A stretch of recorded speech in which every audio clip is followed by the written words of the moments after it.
दोस्तों, इस दुनिया में दो तरह के खिलाड़ी होते हैं। एक जो पैसा देखकर फैसले लेते हैं और दूसरे जो लोगों को पढ़कर खेल जीतते हैं। और शिवा सिंह अब दूसरी कैटेगरी में आ चुका है। एक छोटे से चाय घर के कमरे में जहां लोग उसे अभी भी एक मामूली इंसान समझ रहे थे, वहीं शिवा क्वाइटली एक ऐसा खेल खेल रहा था जो आगे चलकर पूरी इंडस्ट्री हिला देगा। सामने था राघव, जो उसे बच्चा समझ रहा था, लेकिन उसे क्या पता था कि वही बच्चा उसका पूरा बिजनेस बदलने वाला है। क्योंकि शिवा ने सिर्फ डील नहीं की, उसने नेगोशिएशन को वेपन बना दिया। उसने सामने वाले को मेंटली तोड़ दिया और धीरे धीरे वो कंट्रोल लेने लगा बिना किसी को पता चले। लेकिन जैसे ही शिवा ऊपर उठ रहा था, एक दूसरी दुनिया भी एक्टिव हो चुकी थी। पुलिस, अंडरवर्ल्ड और हिडन एनिमीज, एक खुफिया जांच शुरू होती है। केशव नाम का आदमी ऐसी जानकारी लेकर आता है जो सबको हिला देती है। सवाल उठता है, क्या इस सब के पीछे शिवा है? और फिर सबसे बड़ा ट्विस्ट, फिल्म कंपनी के अंदर चोरी, 100 जोड़ कॉन्ट्रैक्ट्स गायब, प्लानिंग इतनी परफेक्ट कि कोई ट्रेस नहीं। अब खेल बदल चुका है। ये सिर्फ बिजनेस नहीं, ये बन चुका है शैडो गेम, जहां हर कोई सामने नहीं दिखता और असली वार पीछे से होता है। अब सवाल ये है, क्या शिवा इस सब का मास्टरमाइंड है या कोई और उससे भी बड़ा खिलाड़ी उसे फंसा रहा है? तो कहानी शुरू करने से पहले वीडियो को लाइक जरूर करें, दोस्तों के साथ शेयर करें और कमेंट में बताएं आपको ऐसी स्टोरीज कैसी लगती हैं। और अगर आप चाहते हैं ऐसी ही दमदार, दिलचस्प और दिल को छू जाने वाली कहानियां, तो अभी स्टोरी बॉक्स एफएम को सब्सक्राइब कर लीजिए, क्योंकि यहाँ हर कहानी आपको एक नई दुनिया में ले जाएगी। चाय घर के एक निजी कमरे में राघव कुछ देर तक शिवा सिंह से बातचीत करता रहा। अपनी लंबी चौड़ी बातें खत्म करने के बाद उसे प्यास का एहसास हुआ, तो उसने अपनी चाय की प्याली उठाई, एक घूंट लिया और फिर उस युवा शिवा सिंह की ओर देखा। सच कहा जाए तो राघव शिवा सिंह को कुछ खास नहीं समझता था। उसका मानना था कि युवा लोग अनुभवहीन और गैर भरोसेमंद होते हैं। वह अतीत में ललित यादव जैसे बड़े और ताकतवर लोगों के साथ काम कर चुका था और सेठ ललित जैसे महान उद्योगपतियों से भी उसका वास्ता रहा था। उसके सामने शिवा सिंह जैसे मामूली इंसान की कोई औकात नहीं थी। लेकिन अब हालात उसके हाथ में नहीं थे। जो भी उसे फायदा पहुंचाए वही उसका अन्नदाता था। उसकी the national union film company की हालत बहुत खस्ता थी और वह बस किसी तरह एक एक कदम आगे बढ़ा सकता था। शिवा बाबू, मैं कोई बड़ा चढ़ाकर बात नहीं कर रहा, लेकिन इस वक्त मुंबई में सिर्फ 4 बड़े सिनेमा नेटवर्क हैं: दृश्य स्टूडियो, रेडिफ्यूजन टेलीविजन, डबल साउथ और कैथे ऑर्गेनाइजेशन। दृश्य स्टूडियो सिनेमा पर दृश्य स्टूडियो का नियंत्रण है और हम जैसे बागी लोग वहां नहीं घुस सकते। रेडिफ्यूजन टेलीविजन में विदेशी निवेश है और उनके पास कभी पैसों की कमी नहीं होती। डबल साउथ एक वामपंथी सिनेमा नेटवर्क है। अगर हमारी फिल्में वहां दिखाई गईं तो हम ताइवान या अन्य बाजारों में घुसने का सपना ही भूल जाएं। राघव ने शिवा सिंह को हालात समझाते हुए कहा। शिवा सिंह को बेशक उसकी बातें समझ आ रही थीं। आखिर सिनेमा नेटवर्क खरीदने से पहले उसने काफ़ी गहरी रिसर्च की थी। इस समय मुंबई में कुल 103 सिनेमाघर थे, जिनमें से दृश्य स्टूडियो के पास 22 सिनेमाघर थे। रेडिफ्यूजन सिनेमा के पास 8 शाखाएं थीं, जो असल में भविष्य का गोल्डन प्रिंसेस सिनेमा था। अब उन पर विदेशी पूंजी का नियंत्रण था और हिंदुस्तानी वहां प्रवेश नहीं कर सकते थे। डबल साउथ सिनेमा नेटवर्क की 6 शाखाएं थीं। उनकी एक राजनीतिक पृष्ठभूमि थी और वे केवल वामपंथी फिल्में ही दिखाते थे, जो ताइवान के बाजार से सीधा टकराव था। कैथे सिनेमा के पास कुल 2 शाखाएं थीं। इसके अलावा 10 अन्य सिनेमाघर ताइवान और साउथ ईस्ट एशिया में स्थित थे। दूसरे शब्दों में, शिवा सिंह के लिए इस समय सबसे मुमकिन सौदा कैथे सिनेमा का था, जिसके पास 12 सिनेमाघर थे। अपनी बात पूरी करने के बाद राघव ने चाय का एक और घूंट लिया। थोड़ा नाटकीय अंदाज में कहूं तो मैं कैथे सिनेमा से बहुत अच्छी तरह वाकिफ हूं। आखिर वह यादव परिवार का व्यवसाय है। स्वर्गीय श्री ललित यादव मेरे सगे भाई जैसे थे। हमारे बहुत गहरे संबंध थे। बोपिंग यादव, जो अब कैथे सिनेमा के प्रभारी हैं, आज भी मुझे राघव चाचा कहकर बुलाते हैं। तो शिवा बाबू, जब तक मैं इसके लिए तैयार हूं, हम साथ मिलकर कैथे को खरीद सकते हैं। आप पैसा लगाए और मैं मेहनत करूंगा। फिर हम सहयोग का एक समझौता कर सकते हैं और एक साथ मिलकर दृश्य स्टूडियो के खिलाफ लड़ सकते हैं। चाय पीते हुए शिवा सिंह मुस्कुराया। राघव बहुत ही बेकार मोलभाव करने वाला इंसान था। उसने चंद शब्दों में ही अपनी असलियत सामने रख दी थी और फिर भी वह मुफ्त में मलाई खाने का खेल खेलने की कोशिश कर रहा था। शिवा सिंह ने तुरंत कहा, राघव जी, क्या आप जानते हैं कि कैथे को खरीदने में कितना खर्च आएगा? 12 सिनेमाघरों के लिए कम से कम 24 लाख। शिवा सिंह ने अपने बगल में बैठे जतिन वर्मा की ओर देखा। जतिन वर्मा उसके इशारे को समझ गया। गोल्डन हार्वेस्ट के पास संचालन के लिए सिर्फ 3 लाख रुपये की पूंजी थी। अगर सामने वाले ने कोई छूट भी दे दी तो भी उनके पास 20 लाख रुपए कम पड़ जाएंगे। तो कैथे को खरीदने में हमारे साथ सहयोग करने के लिए आप कितने पैसे दे सकते हैं? यह राघव ने चाय का एक घूंट लिया और शर्मिंदगी महसूस की। वह यहाँ बिना कुछ किए फायदा उठाने आया था, तो वह पैसे कहाँ से लाता? अगर उसके पास पैसे होते तो वह शिवा सिंह जैसे नौसिखिए के साथ माथापच्ची क्यों करता? सच कहूं तो हमारी the national union film company इस वक्त सिनेमाघरों के निर्माण पर ध्यान केंद्रित कर रही है और हमारा बहुत सारा पैसा इसी में लग चुका है, इसलिए आप पैसे नहीं दे सकते। शिवा सिंह के सवाल ने राघव को बहुत असहज कर दिया। ऐसा नहीं है कि मैं दे नहीं सकता, बात बस इतनी है कि इस वक्त मेरे पास ज़्यादा पैसे नहीं हैं। कोई बात नहीं, मैं सिनेमा नेटवर्क खरीद लूँगा, शिवा सिंह ने पूरे आत्मविश्वास के साथ कहा। लेकिन मुझे बहुत खुशी होगी अगर राघव जी कैथे के साथ मोलभाव करके कीमत कम कराने में मेरी मदद करें। कितनी कम? आधी। पफ। पानी पी रहा राघव चाय से लगभग खांसने लगा। उसे शक हुआ कि क्या शिवा सिंह अपनी बात पर कायम रह सकता है। आप कितना भी मोलभाव कर लें, एक ही बार में कीमत आधी नहीं कर सकते। मैं जानता हूं कि कीमत को लेकर यह मोलभाव थोड़ा ज़्यादा है, लेकिन गोल्डन हार्वेस्ट एक नई शुरुआत करने वाली कंपनी है और इस वक्त हमारे हाथ में इतनी नकदी नहीं है। सच कहूं राघव जी, तो हमारे पास केवल 3 लाख रुपये नकद हैं और हमें इसे भी बहुत मुश्किल से जुटाना पड़ा है। राघव ने जतिन वर्मा की ओर देखा, जो उसके बगल में लगातार हाँ में सिर हिला रहा था। फिर उसने शिवा सिंह की ओर देखा और बेशर्मी से कहा, क्या आपके पास अभी भी एक सोडा फैक्ट्री नहीं है? मैंने सुना है कि आपने अपनी इंस्टेंट नूडल फैक्ट्री गिरवी रख दी है और अभी भी आपके पास एक सोडा फैक्ट्री बची है। उस सोडा फैक्ट्री की कीमत कम से कम 20 लाख तो होगी ही, है ना? ये पहली बार था जब शिवा सिंह ने राघव को नए नज़रिए से देखा था। उसने सच में पूरी छानबीन की थी। शिवा सिंह के चेहरे पर हैरानी देखकर राघव को थोड़ा घमंड महसूस हुआ। उसने बड़े ही गुरूर के साथ अपनी चाय की प्याली उठाई और एक घूंट लिया। शिवा बाबू, हम सब व्यापारी हैं और एक दूसरे को अच्छी तरह जानते हैं। मुझे नहीं लगता कि हमें ज़्यादा चालाकियां करने की ज़रूरत है। सच कहूं तो कैथे सिनेमा बहुत ही आकर्षक सौदा है। आपके अलावा और भी कई लोग इसमें दिलचस्पी ले रहे हैं। मैंने आपसे सिर्फ जतिन जी की वजह से संपर्क किया था, ये सोचकर कि आपके साथ काम कर सकूंगा। राघव जी, आप गलत समझ रहे हैं।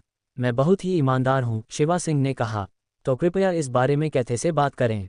अगर आधी कीमत मुमकिन नहीं है तो 40% की छूट भी चलेगी, और अगर वह भी ना हो सके तो 30% की छूट और भी बेहतर रहेगी। शिवा बाबू, कृपया इसे समझ लें। यह कोई सिनेमाघर है, न कि सड़क किनारे गन्ने बेचने वाले की दुकान, जहां आप बस मोलभाव कर लें और छूट पा लें। राघव को गुस्सा आ गया था। उसे लगा कि शिवा सिंह में गंभीरता की कमी है। शिवा सिंह ने एक गहरी सांस ली। उसके चेहरे पर कई तरह के भाव नजर आए, जैसे वह काफी निराश हो गया हो। तो राघव जी, आपके क्या सुझाव हैं? सुझाव? मैं क्या सुझाव दे सकता हूँ? अगर आप तैयार हैं तो मैं कैथे से बात करने में आपकी मदद कर सकता हूँ, लेकिन कीमत बिल्कुल भी 24 लाख से कम नहीं हो सकती। ये पहले से ही एक दोस्ताना कीमत है। अगर मेरी ललित यादव जी से जान पहचान ना होती और यह बात ना होती कि उनका वारिस बोपिंग यादव मुझे चाचा जैसा मानता है, तो मैं इसे इस कीमत पर कभी नहीं बिकवा पाता। राघव ने बड़े ही सच्चे और सीधे अंदाज में कहा, अपना खास रुतबा दिखाते हुए। मैं समझ गया। दरअसल राघव जी और मेरी सोच तुरंत ही मिल गई। खास तौर पर मुझे एक चाचा की कमी खल रही है, तो क्यों ना मैं भी आपको चाचा कहकर ही बुलाऊं। और कृपया आप कोई कमीशन मत लीजिएगा, बस मुझे एक सही कीमत दिला दीजिए।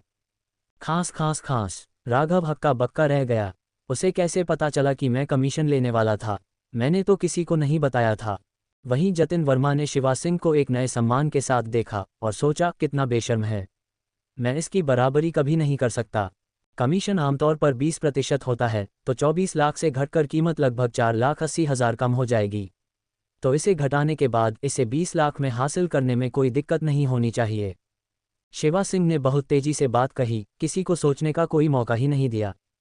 इससे पहले कि राघव कुछ समझ पाता, शिवा सिंह ने फिर से उसका हाथ पकड़ लिया और उसकी आंखों में गहराई से देखते हुए कहा, तो पक्का माने? अगर यह सौदा सही है तो कैथे से संपर्क करें। आज से आप मेरे चाचा होंगे। मैं कैथे खरीदूंगा ताकि आप इसे अपनी मर्जी से इस्तेमाल कर सकें। शर्माए मत। राघव काफी देर तक स्तब्ध रहा। उसे लगा जैसे शिवा सिंह कोई दिमाग पढ़ने वाला इंसान हो। भला उसे सब कुछ कैसे पता चल सकता है? वह यहाँ एक बिचौलिए के रूप में काम करने और मुनाफा कमाने आया था, लेकिन अंत में उसे एक भतीजा मिल गया और फिर उसके मुनाफे की सारी गुंजाइश ही खत्म हो गई। राघव, जो मूल रूप से एक विद्वान था, शिवा सिंह जैसे चालाक व्यापारी से बिल्कुल अलग था। कुछ पल सोचने के बाद उसने बेमन से शिवा सिंह से हाथ मिलाया और कहा, सौदा पक्का। बगल में खड़ा जतिन वर्मा तो बस भौचक्का ही रह गया। उसने कभी सपने में भी नहीं सोचा था कि इस चीज़ की इतनी बड़ी कीमत हो सकती है। उसने कहा, चाचा, मैंने 4 लाख रुपये बचा लिए। राघव, जो कला से जुड़ा एक सीधा साधा इंसान था, असल में काम के मामले में बहुत तेज था। 2 दिन से भी कम समय में ये खबर साउथ ईस्ट एशिया पहुंच गई और कैथे सिनेमा के मालिक यादव परिवार का वारिस बिपिन यादव खास तौर पर साउथ ईस्ट एशिया से उड़कर मुंबई आ गया। मुंबई के पेनिनसुला होटल में शिवा सिंह इस महान उद्योगपति के वारिस से मिला। वह 20 के दशक की शुरुआत में था, देखने में बहुत युवा और पढ़ा लिखा लग रहा था। उसे देखकर बिल्कुल नहीं लगता था कि वह व्यापार करने वाला इंसान है। सच में, ये बात 100 आने सच थी। बिपिन यादव ने अपने परिवार का व्यापार नहीं संभाला था। उसे चिकित्सा के क्षेत्र में गहरा जुनून था और अब वह साउथ ईस्ट एशिया का सबसे मशहूर चिकित्सक था। उसने कई अंतर्राष्ट्रीय पुरस्कार भी जीते थे और उसका मुख्य शोध कीटाणु विज्ञान पर था। बिपिन यादव को लंबे समय तक चिकित्सक रहने के कारण शायद कीटाणुओं से थोड़ा ज़्यादा ही डर लगता था। होटल में रुकने के दौरान उसने 3-4 बार स्पिरिट से अपने हाथ साफ किए थे।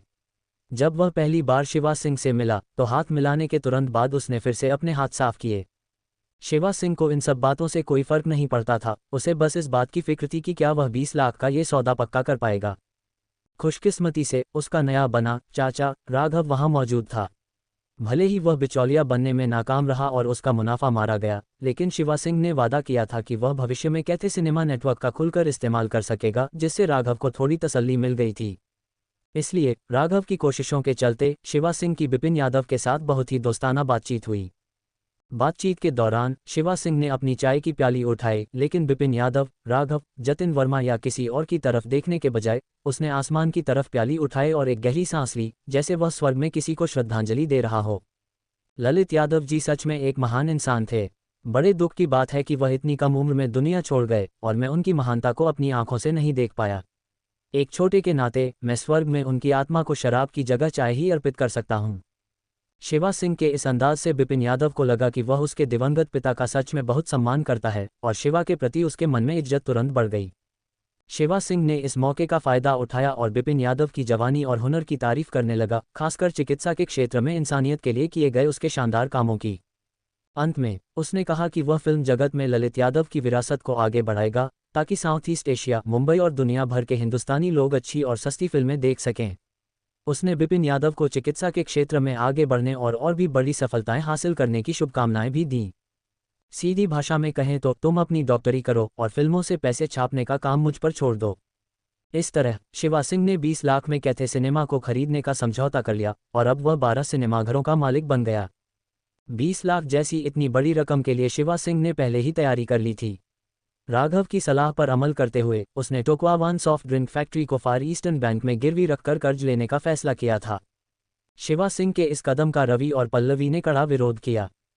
दोनों ने ही वित्त की पढ़ाई की थी। शिवा सिंह ने पहले भी एक कारखाना गिरवी रखा था, जो ठीक था, क्योंकि सोडा का कारखाना अभी भी शेनहुआ कंपनी को लगातार पैसा दे सकती थी।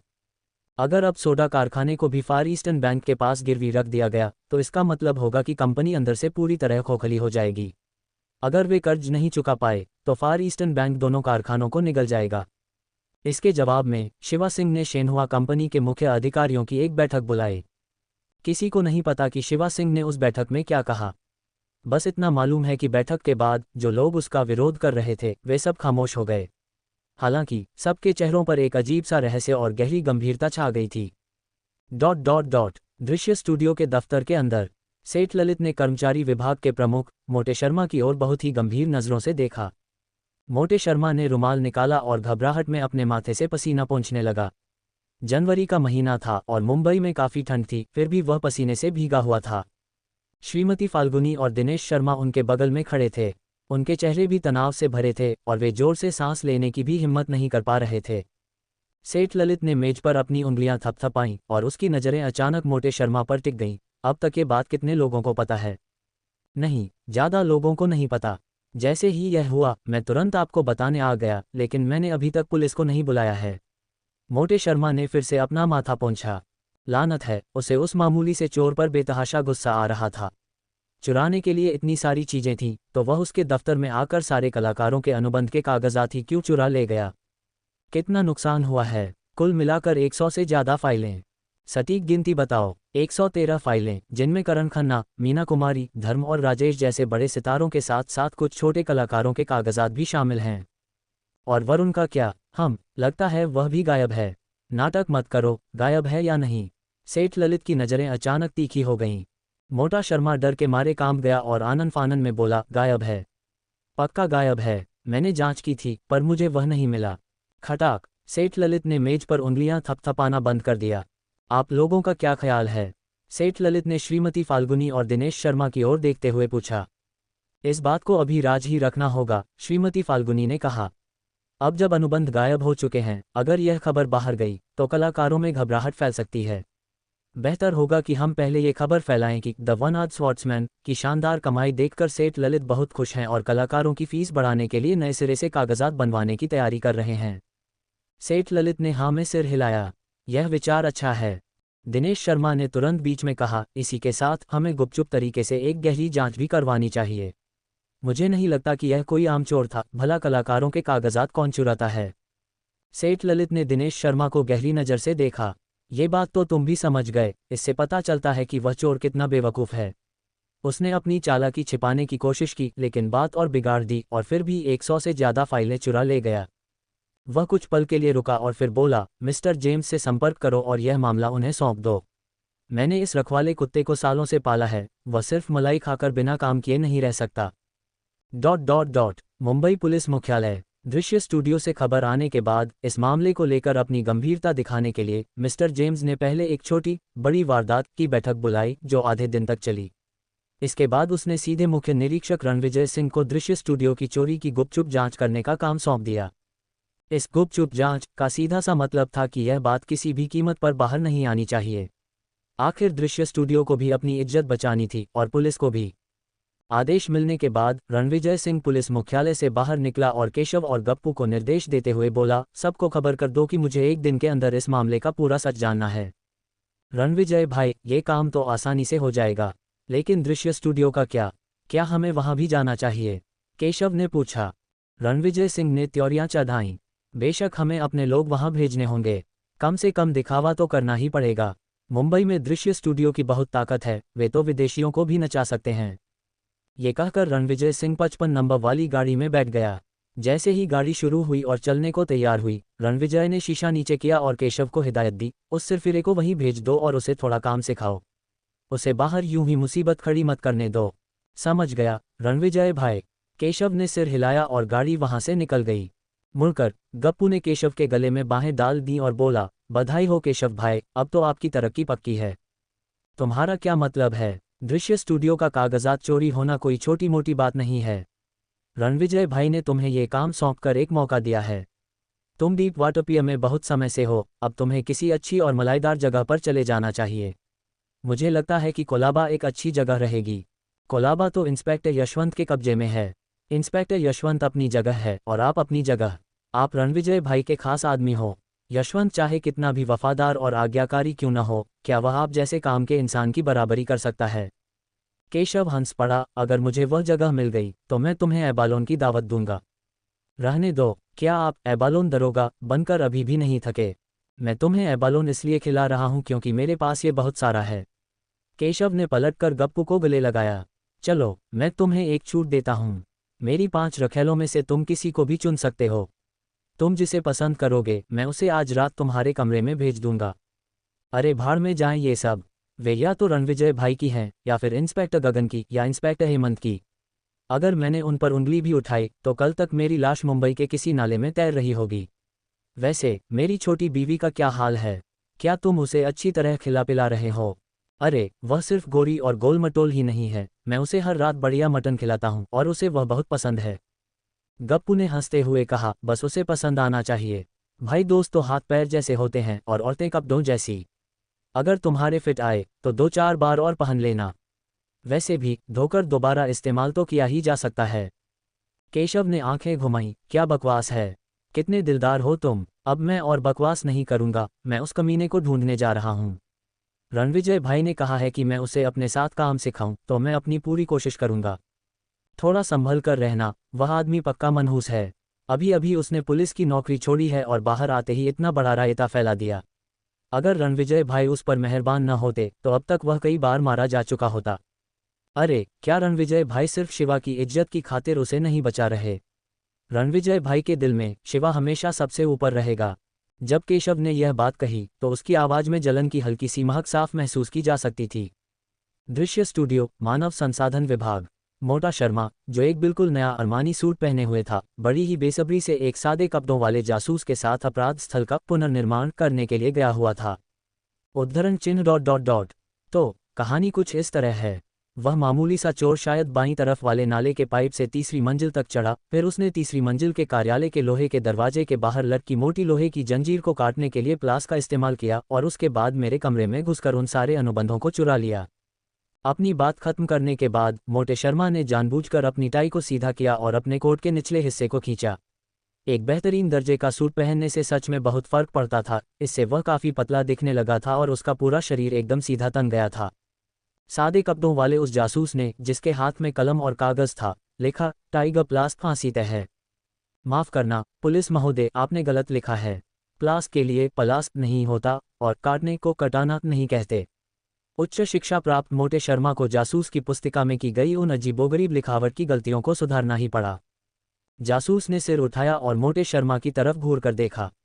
क्या तुम मुझे मेरा काम सिखाने की कोशिश कर रहे हो? मैं एक पुलिस अधिकारी हूँ, मैं जो चाहूँ वो लिख सकता हूँ। भोला, क्या तुमने बयान पूरे लिख लिए? अपने हाथ में एक सेब उछालते हुए केशव वहां आ पहुंचा। जासूस केशव, सब हो गया, ये देखिए। भोला ने अपनी वो पुस्तिका केशव के हाथ में थमा दी। केशव ने उस पर एक नज़र डाली और तारीफ करते हुए कहा, बहुत बढ़िया लिखा है। मोटे शर्मा ने अपनी आंखें घुमाईं। ये बढ़िया है, मुझे सच में नहीं पता कि इन पुलिस वालों की पढ़ाई लिखाई का स्तर क्या होता है। केशव ने ऊपर देखा और मोटे शर्मा के चेहरे पर छाई उस नफरत भरी नज़र को भांप लिया, इसलिए उसने मुस्कुराते हुए मोटे शर्मा के एकदम नए सूट पर अपना सेब पोंछ दिया। तुम ये क्या कर रहे हो? मोटा शर्मा दहाड़ा। ये सूट मैंने अभी अभी नया खरीदा है। केशव ने सेब उठाया, मोटे शर्मा को घूर कर देखा और सेब का एक बड़ा सा टुकड़ा काट लिया। कड़क, सेब का एक बड़ा हिस्सा कट चुका था। केशव की उस घूरती हुई नज़र के नीचे मोटा शर्मा बेहद असहज महसूस करने लगा, मानो कोई जहरीला सांप उसे अपना शिकार बनाने के लिए घूर रहा हो। क्या, जाहिर सी बात है, मैं तुम्हें बचा रहा था, केशव ने मुस्कुराते हुए कहा। क्या तुम्हें पता है कि तुमने अभी जो वो घूरती हुई नज़र डाली थी, वह तुम्हारे लिए कितनी बड़ी मुसीबत खड़ी कर सकती है? फिर उसने अपने बगल में खड़े पगले भोला की ओर इशारा किया। इस जासूस का नाम दीपक है, जिसे सब प्यार से पगला भोला कहते हैं, लेकिन इसका एक और नाम भी है, किंग ऑफ किलर्स। क्या तुमने हाल ही में बांद्रा घाट पर पुलिस और गुंडों के बीच हुई उस भयंकर मुठभेड़ के बारे में सुना है? उस समय ये सिर्फ एक आम सिपाही था और इसने अकेले ही 5 खतरनाक लोगों को मौत के घाट उतार दिया था। मोटे शर्मा को दीपक की तरफ फिर से देखना पड़ा, तब जाकर उसे एहसास हुआ कि यह जासूस कितना खूंखार था। कोई ताज्जुब की बात नहीं थी कि जब वह थोड़ी देर पहले इसके इतने करीब खड़ा था तो उसे एक अजीब सी सिहरन क्यों महसूस हो रही थी। पगले भोला, तुमने उन 5 गुंडों को कैसे मारा था? कैसे मारा? जाहिर है, बिल्कुल इस तरह, सीधे सिर पर निशाना लगाया, धायम धायम, और सिर के चिथड़े उड़ गए। अंदर से सफ़ेद और लाल रंग का सारा गूदा बाहर आ गिरा। पगले भोला ने अपने हाथ से बंदूक का इशारा करते हुए मोटे शर्मा की ओर तान दिया। मुझे लगता है कि श्रीमान शर्मा का सिर काफ़ी बड़ा है, तो इसमें से तो और भी बहुत सारा गूदा बाहर निकलना चाहिए। भोला बड़ी ही लापरवाही से बात कर रहा था, लेकिन उसकी इन बातों ने मोटे शर्मा को इतना डरा दिया कि वह सिर से पैर तक कांपने लगा। पुलिस महोदय, मेरी आपसे कोई दुश्मनी नहीं है, कृपया मुझे इस तरह मत डराए। केशव ने सेब उठाया और उसे मोटे शर्मा के नए कपड़ों पर कुछ और बार रगड़कर पोंछा। फिर एक तेज आवाज के साथ उसने सेब का एक और टुकड़ा काटा और फिर आधा खाया हुआ वह सेब सीधे मोटे शर्मा के मुंह में ठूंस दिया। सेब को चबाते हुए उसने कहा, मजाक कर रहा था, देखो तुम कितने डर गए हो। हम पुलिस वाले हैं, कोई खूंखार डाकू नहीं। इतना कहने के बाद उसने मोटे शर्मा का गाल थपथपाया और भोला को आवाज दी, चलो हमारा काम यहाँ खत्म हो गया। भोला मुस्कुराते हुए उसके पीछे पीछे चल दिया, जबकि मोटा शर्मा, जो अभी भी आधा सेब मुंह में दबाए खड़ा था, अपनी जगह से हिलने की हिम्मत भी नहीं कर पाया। ... केशव भाई, क्या अब हम इस मामले की और जांच नहीं करेंगे? भोला ने केशव के कदम से कदम मिलाते हुए पूछा। जांच करने का क्या फ़ायदा? हम कोई व्योमकेश बख्शी या शर्लॉक होम्स तो है नहीं। अगर अनुबंध यहाँ से चोरी हो गया है तो हम यहाँ और क्या पता लगा सकते हैं? तो फिर हमें क्या करना चाहिए? जाहिर है कि हम बाहर जाएंगे और अपने अर्थ स्काईलाइन खबरी को ढूंढेंगे। उन लोगों के कान बहुत तेज होते हैं, अगर उन्हें मुमांगी रकम मिल जाए तो वे अपने सगे बाप को भी धोखा दे सकते हैं। भोला ने अपना सिर खुजलाया और उसके पीछे चलते हुए बोला, लेकिन केशव भाई, आपने ऐसा क्यों कहा कि मैंने 5 लोगों के सिर उड़ा दिए थे? मैंने तो उन हथियारों के तस्करों में से सिर्फ 3 को ही मारा था। धत तेरे की, क्या 3 काफ़ी नहीं हैं? केशव ने भोला की तरफ अपनी आंखें घुमाते हुए कहा। जब मैं सैन्य पुलिस में था तब मैं तुम्हारी तरह इतना सख्त नहीं था। जब मैंने पहली बार किसी की जान ली थी तो मेरे पैर कांपने लगे थे। तुम्हारा क्या हाल था? मेरा, मुझे तो कुछ भी महसूस नहीं होता, भोला ने बिल्कुल सीधे चेहरे के साथ कहा। वे सब बुरे लोग हैं। आपने ही तो बताया था कि उन्होंने बंदूकें उठाकर कई बेगुनाहों की जान ली थी। मैं तो बस उन मासूम लोगों की मौत का बदला ले रहा हूँ। केशव खुद को भोला की तरफ एक और बार देखने से रोक नहीं पाया। मुझे सच में समझ नहीं आता कि तुम पैदाइशी इंसाफ पसंद हो या फिर सिर्फ खून के प्यासे हो। वह पल भर के लिए रुका और फिर आगे बोला, घाट पर हुई वह मुठभेड़ तो एक अलग बात है, लेकिन पुलिस थाने के अंदर उस फ्लावर विलो स्ट्रॉन्ग को गोली मारने का क्या? मेरा नाम भोला है और उसका नाम फ्लावर विलो स्ट्रॉन्ग था। सिर्फ इतना ही नहीं, उसने असल में एक लड़की की इज्जत लूटी थी और उसे एक भयानक बीमारी भी दे दी थी। और सबसे बड़ी बात, उसने अपना जुर्म कबूलने से ही इनकार कर दिया था और पुलिस थाने में इतना घमंड दिखा रहा था। मेरे सामने ही उस लड़की को डरा धमका रहा था, कह रहा था कि वह कभी भी फिर से गोली चला सकता है, इसलिए मैंने ही उसे सीधा गोली मार दी। तुम बहुत तेज हो, केशव ने भोला को अंगूठा दिखाते हुए शाबाशी दी। क्या तुम्हें पता है कि अगर इस बार रणविजय भाई ने तुम्हें ये कहकर नहीं बचाया होता कि बंदूक गलती से चल गई थी, तो शायद तुम भी उसी फ्लावर विलो स्ट्रॉन्ग की तरह जेल की सलाखों के पीछे होते। भोला ने अपना सिर खुजलाया। मैं ये बात जानता हूँ। मुझे ये भी पता है कि रणविजय भाई ने मेरी मदद सिर्फ इसलिए की क्योंकि शिवा भाई ने उन्हें ऐसा करने के लिए कहा था। वह पल भर के लिए रुका, फिर आगे बोला, मैं कोई बेवकूफ़ नहीं हूँ। पुलिस प्रशिक्षण केंद्र से पढ़ाई पूरी करने के तुरंत बाद ही मेरी तैनाती तटरक्षक बल में लगा दी गई थी। मैंने कभी सपने में भी नहीं सोचा था कि मैं हथियारों की तस्करी के मामले में फंस जाऊंगा। वो तो रणविजय भाई थे जिन्होंने मुझे सादे कपड़ों वाली तैनाती दिलवाने में मदद की।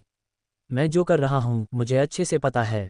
तुम बेवकूफ़ नहीं हो, तुम हद से ज़्यादा सच्चे हो। पुलिस इंसाफ की कोई ऐसी मूरत नहीं है जो तुम्हारी सोच के मुताबिक सारी बुराइयों का जड़ से सफाया कर दे।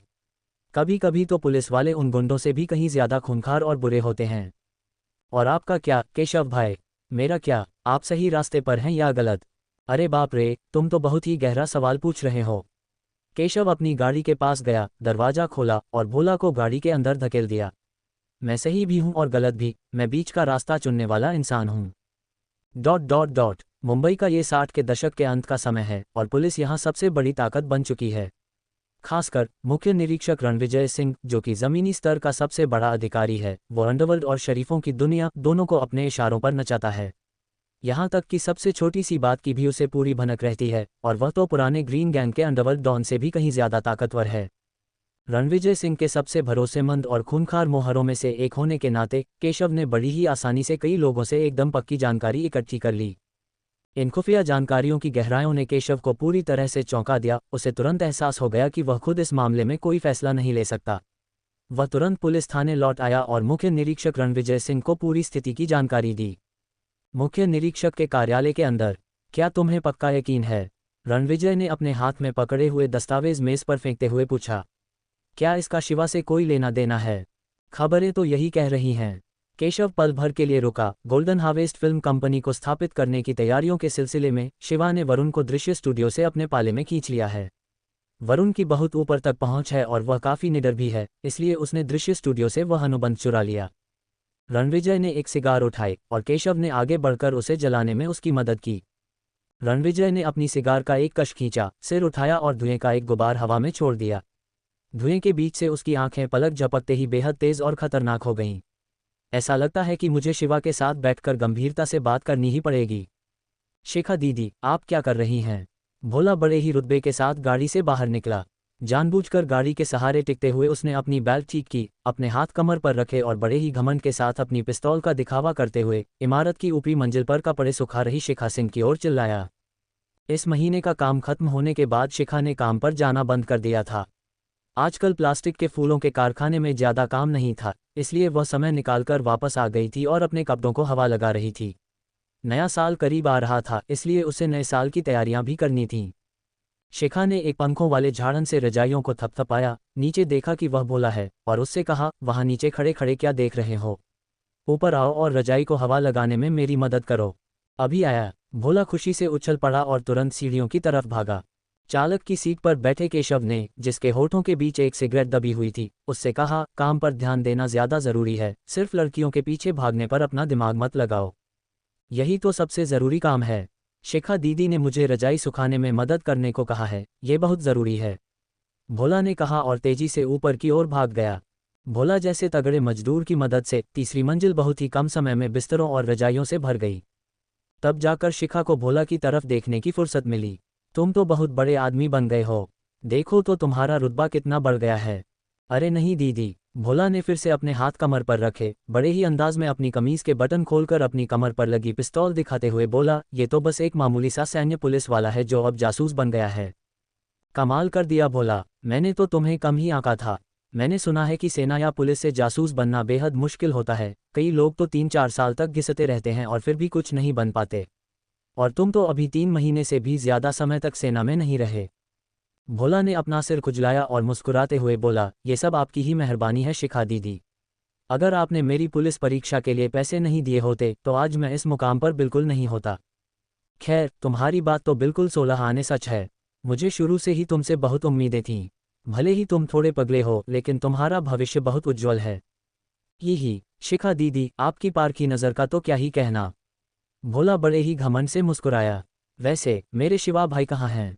क्या तुम लोग कंपनी में नहीं गए थे? नहीं, हम लोग उन्हें ढूंढने के लिए कंपनी में ही गए थे, लेकिन वो वहाँ नहीं थे। तो फिर वो नाला सोपारा वाले कारखाने में होंगे, शिखा ने कहा। मुझे समझ नहीं आता कि शिवा पिछले कुछ दिनों से क्या कर रहा है, हमेशा नाला सोपारा में ही रहता है और न जाने क्या क्या अजीबोगरीब काम करता रहता है। सच में? तो फिर मैं पहले वहीं जाकर देखता हूँ। क्या तुम थोड़ी देर और बैठना चाहोगे? नहीं, नीचे लोग मेरा इंतजार कर रहे हैं। कभी फुर्सत मिले तो आना, मैं तुम्हारे लिए कुछ बढ़िया सा बनाकर खिलाऊंगी। मैं ज़रूर याद रखूंगा शिखा दीदी। भोला ने शिखा की तरफ हाथ हिलाया और फिर नीचे जाकर गाड़ी में बैठ गया।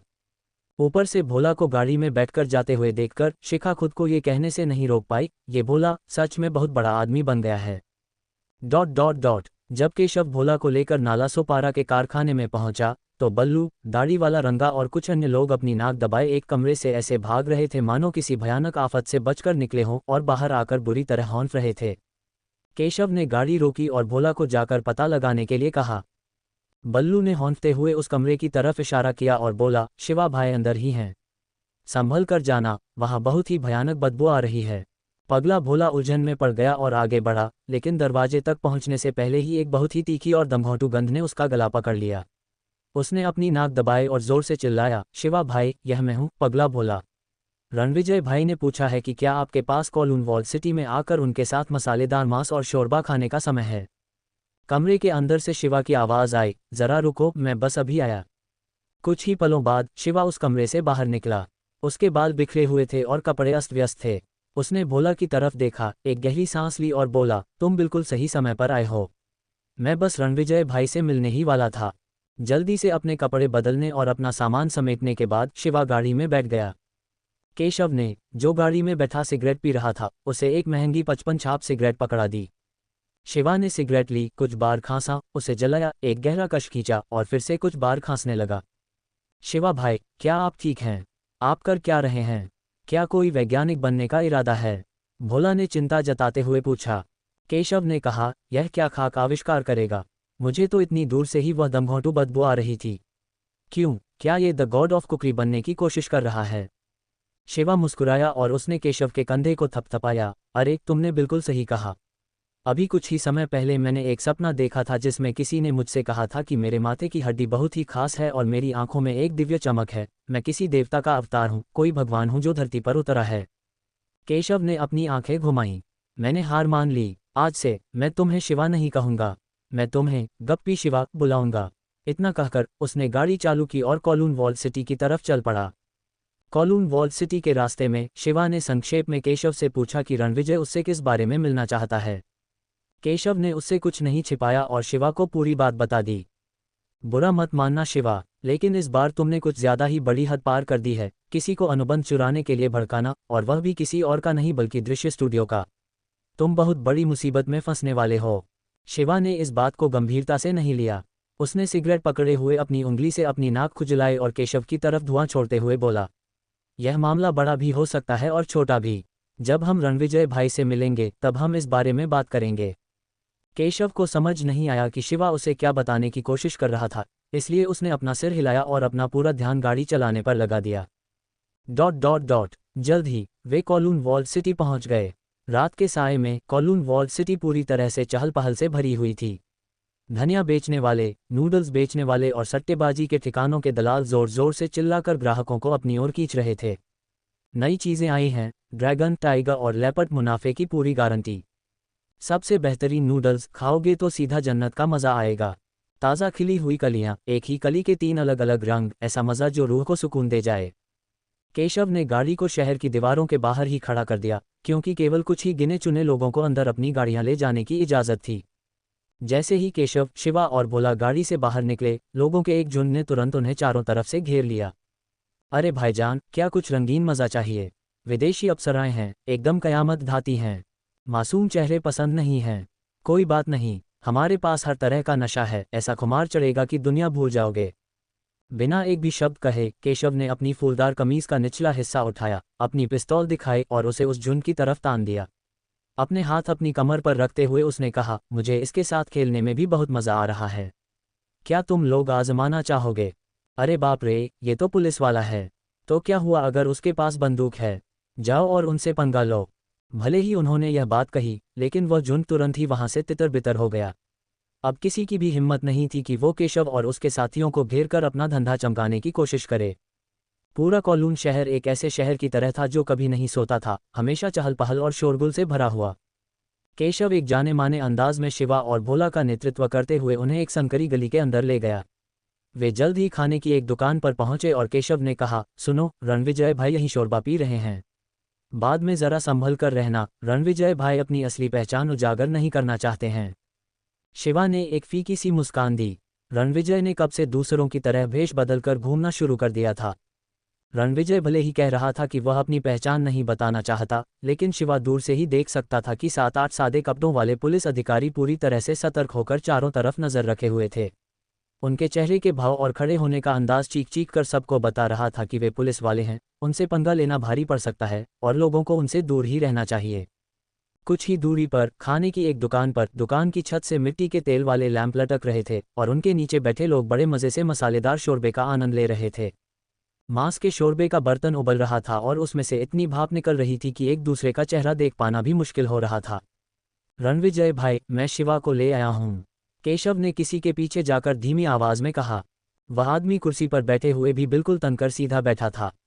ये सुनकर वह पलटा, उसने शिवा की तरफ देखा और मुस्कुराते हुए कहा, शिवा, बहुत दिनों बाद दिखाई दिए। बैठो और कुछ खा लो। शिवा हल्का सा मुस्कुराया और सीधा रणविजय के ठीक सामने जाकर बैठ गया।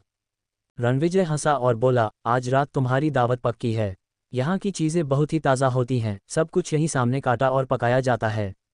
मैं बाद में तुम्हारे लिए सबसे बेहतरीन गोश्त मंगवाता हूँ। शिवा ने अपनी भौहें सिकुड़ी। उसके चारों तरफ फैली उस खून और मांस की भयानक बदबू ने उसे बहुत ही असहज कर दिया था। ऐसा लगा जैसे रणविजय उसकी हालत समझ गया था। उसने अपना मुंह पोंछने के लिए एक रुमाल निकाला और फिर शिवा की तरफ देखकर हल्का सा मुस्कुराते हुए बोला, एक इंसान के तौर पर तुम्हें अपनी हदें पता होनी चाहिए। अगर तुम कोई बड़ा और खूंखार शिकार करना चाहते हो तो पहले तुम्हें ये सारी बदबू बर्दाश्त करनी आनी चाहिए। रणविजय भाई, पिछले कुछ दिनों से आपकी बातें बहुत दार्शनिक हो गई हैं। शिवा ने मुस्कुराते हुए एक सिगरेट निकाली और रणविजय की तरफ बढ़ा दी। क्या पतली वाली पेंगे? रणविजय ने अपना सिर हिलाया, मुझे सिगार पसंद है। फिर उसने अपनी जेब से धातु का एक सिगार बॉक्स निकाला, खट की आवाज के साथ उसे खोला और एक बड़ा सा सिगार बाहर निकाल लिया। केशव आगे बढ़ा, उसने माचिस निकाली और रणविजय का सिगार जलाने में उसकी मदद की।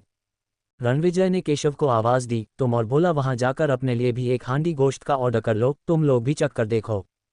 केशव ने सहमति में सिर हिलाया। वह जानता था कि रणविजय और शिवा को कुछ जरूरी बात करनी है और वे नहीं चाहते कि कोई उन्हें परेशान करे। शिवा ने सिगरेट जलाई, माचिस की तीली को बुझाकर जमीन पर फेंक दिया और रणविजय से बोला, क्या कोई सोडा पेंगे? मेरी तरफ से दावत। रणविजय ने शिवा की तरफ देखा, ये मत समझना कि मुझे मालूम नहीं है, यहाँ सारा सोडा और शरबत तुम ही तो सप्लाई करते हो। क्या बात है, अब तुम ये दिखाना चाहते हो कि तुम्हारा कारोबार कितना बड़ा हो गया है? मेरी कहाँ इतनी हिम्मत, मैं तो बस छोटे मोटे धंधे कर रहा हूँ, 2 कारखाने और एक फिल्म कंपनी। सब मिलाकर मेरी कुल संपत्ति 1 करोड़ से भी कम होगी। शिवा ने नपे तुले अंदाज में अपनी सिगरेट की राख जमीन पर झाड़ी। उन असली बड़े दिग्गजों की तुलना में मैं तो मुंबई हिंदुस्तानी खाद्य संघ में शामिल होने के लायक भी नहीं हूँ। मुंबई हिंदुस्तानी खाद्य संघ एक ऐसा संगठन है जिसे 1955 में मुंबई के हिंदुस्तानी संगठनों द्वारा स्थापित किया गया था। यह मुंबई हिंदुस्तानी वाणिज्य मंडल से जुड़ा हुआ है और इसके ज़्यादातर सदस्य मुंबई के खाद्य उद्योग के जाने माने और ताकतवर लोग हैं। उदाहरण के लिए अंबानी परिवार जो मुंबई में डिब्बाबंद खाने का व्यापार करता है, और दीनदयाल परिवार जो मुंबई में मसालों का व्यापार करता है, ये लोग मूल रूप से मुंबई की पूरी खाद्य आपूर्ति को नियंत्रित करते हैं। देवराज दास इसका सबसे कम उम्र का सदस्य है, जबकि शिवा की संपत्ति 1 करोड़ से भी कम है, इसलिए वह उनके इस संघ में शामिल होने की योग्यता नहीं रखता। खुद को इतना कम मत आंको। हर कोई जानता है कि तुम्हें व्यापार में आए हुए अभी 6 महीने भी नहीं हुए हैं और तुमने पहले ही इतना बड़ा व्यापारिक साम्राज्य खड़ा कर लिया है। अगर तुम्हारे पास थोड़ा और समय होता तो पता नहीं तुम क्या क्या हासिल कर लेते। रणविजय बिल्कुल सच कह रहा था। क्या तुम्हें मालूम है कि व्यापार जगत के कई लोग आजकल तुम्हें क्या कहकर बुलाते हैं? शक्तिमान शिवा। ये शक्तिमान शब्द तुम पर बिल्कुल सटीक बैठता है। शिवा को खांसी आ गई, सिगरेट के धुएं से उसका दम घुटने लगा था। उसने बड़ी बड़ी आंखों से रणविजय को घूरते हुए कहा, ऐसा नहीं हो सकता, इतना बेहतरीन नाम असल में मुझे दिया गया है। क्या ये नाम इतना अच्छा है? तुम तो इसे सुनकर काफ़ी नाखुश लग रहे हो। रणविजय खुद को पूछने से रोक नहीं पाया। हालांकि शिवा की कुल संपत्ति बहुत ज़्यादा नहीं है, लेकिन उसे मनोरंजन जगत में आए हुए अभी थोड़ा ही समय हुआ है। इतने कम समय में इतनी सारी दौलत जमा कर लेना उसे शक्तिमान कहना कोई अतिशयोक्ति नहीं थी। लेकिन शिवा के चेहरे के भाव देखकर ऐसा लग रहा था जैसे उसे शक्तिमान शब्द से सख्त नफरत हो। शुरुआत में यह एक बहुत ही शानदार चीज़ थी, लेकिन किसी ने इसे पूरी तरह बर्बाद कर दिया, इसलिए मुझे ये बिल्कुल पसंद नहीं है। शिवा ने साफ शब्दों में कहा। किसने इस नाम को बर्बाद किया? रणविजय ने उत्सुकता से पूछा। एक खीरा तोड़ने वाले ने। खीरा तोड़ने वाले ने? मैं कसम खाकर कहता हूँ, क्या सिर्फ खीरा बेचकर कोई अमीर बन सकता है? लगता है मुंबई की अर्थव्यवस्था वाकई बहुत तेजी से आसमान छू रही है। रणविजय जानता था कि शिवा बकवास कर रहा है, लेकिन फिर भी वह इस मजाक में शामिल हो गया। शिवा ने अपनी नाक खुजाई और हंसते हुए बोला, रणविजय भाई, मेरी तरह बकवास करना बंद कीजिए और बातों को गोल गोल घुमाना छोड़िए। सीधा मुद्दे पर आइए कि आप क्या कहना चाहते हैं। सीधी सी बात है, मेरी थोड़ी सी इज्जत रख लो और बॉस ललित से माफ़ी मांग लो। रणविजय ने धुएं का एक छल्ला छोड़ते हुए बेपरवाही से कहा। क्या ये वाकई इतना आसान है? शिवा मुस्कुराया। मेज़ पर रखे कोयले की आंच से उसके माथे पर पसीने की बूंदें छलक आई थीं। मैंने दृश्य स्टूडियो से उनके लोग तोड़े हैं, और क्या उस महान दिग्गज ललित के सामने सिर्फ एक माफ़ी मांगने से वो मुझे आज़ाद छोड़ देंगे? तो फिर तुम क्या सोचते हो? रणविजय ने शिवा की आंखों में गहराई से देखते हुए पूछा। उसे जो करना है करने दो, शिवा ने कहा। बॉस ललित को जो ठीक लगे वो करे, चाहे मुझे मार डाले या मुझे यातनाएं दे। अगर वो मुझे कुचल सका तो मैं उसे अपना बाप मान लूँगा, लेकिन अगर वो मेरा कुछ नहीं बिगाड़ पाया तो मैं, शिवा सिंह, ऊंचाइयों को छूकर दिखाऊंगा और स्वाद चखूंगा कि करोड़पति बनना कैसा होता है। तुम्हारे इरादे तो बहुत ऊंचे हैं। क्या तुम्हें सच में लगता है कि कई फिल्म कंपनियों का मालिक होने से तुम करोड़पति बन जाओगे? सावधान रहना, कहीं ऐसा न हो कि तुम्हारा सपना सच होने से पहले ही तुम दिवालिया हो जाओ। रणविजय ने उसे चेतावनी दी। आखिरकार तुम्हें दृश्य स्टूडियो के आकार और उसकी ताकत का अंदाज़ा होना चाहिए, भले ही मैं तुम्हें इसके बारे में न बताऊं। वो बॉस ललित कमज़ोरों पर अपना रोब नहीं जमा सकता। शिवा ने कंधे उचकाए, सिगरेट का एक कश लिया और धुआं बाहर छोड़ दिया। वैसे भी मैं इस फिल्म कंपनी के जरिए करोड़पति नहीं बनना चाहता। तो फिर तुम किस चीज़ पर भरोसा कर रहे हो? तभी थोड़ी ही दूरी से एक कुत्ते के भौंकने की आवाज़ आई। हुआ यूं कि जब कसाई खाने के लिए कुत्तों को काट रहा था तो एक काले रंग का छोटा सा पिल्ला लोहे के पिंजरे से बचकर भाग निकला था। आपको मालूम होना चाहिए कि यहाँ के कसाईयों के चारों तरफ एक खौफनाक और जानलेवा माहौल होता है। इतने सारे आवारा कुत्तों को काटने के बाद उनके शरीर से खून की भयानक दुर्गंध आती ही है। कई बार कटने का इंतजार कर रहे कुत्ते कसाई को देखकर ही खौफ से बेजान पड़ जाते हैं। वह कुत्ते की गर्दन पकड़कर उसे हवा में उठा लेता, और कुत्ते में इतनी भी हिम्मत नहीं होती कि वो हिल सके। विरोध करने या भागने की तो बात ही दूर थी। लेकिन आज एक बहुत ही अजीब घटना घटी। इस छोटे से काले पिल्ले ने पिंजरे से बाहर निकलते ही कसाई की कलाई पर जोर से काट लिया। जैसे ही कसाई के हाथ की पकड़ ढीली पड़ी, वह वहां से भाग खड़ा हुआ। उस काले पिल्ले को मेज़ों के नीचे इधर उधर भागते हुए देखा गया। कसाई और ढाबे के कर्मचारियों ने उसे चारों तरफ से घेर लिया।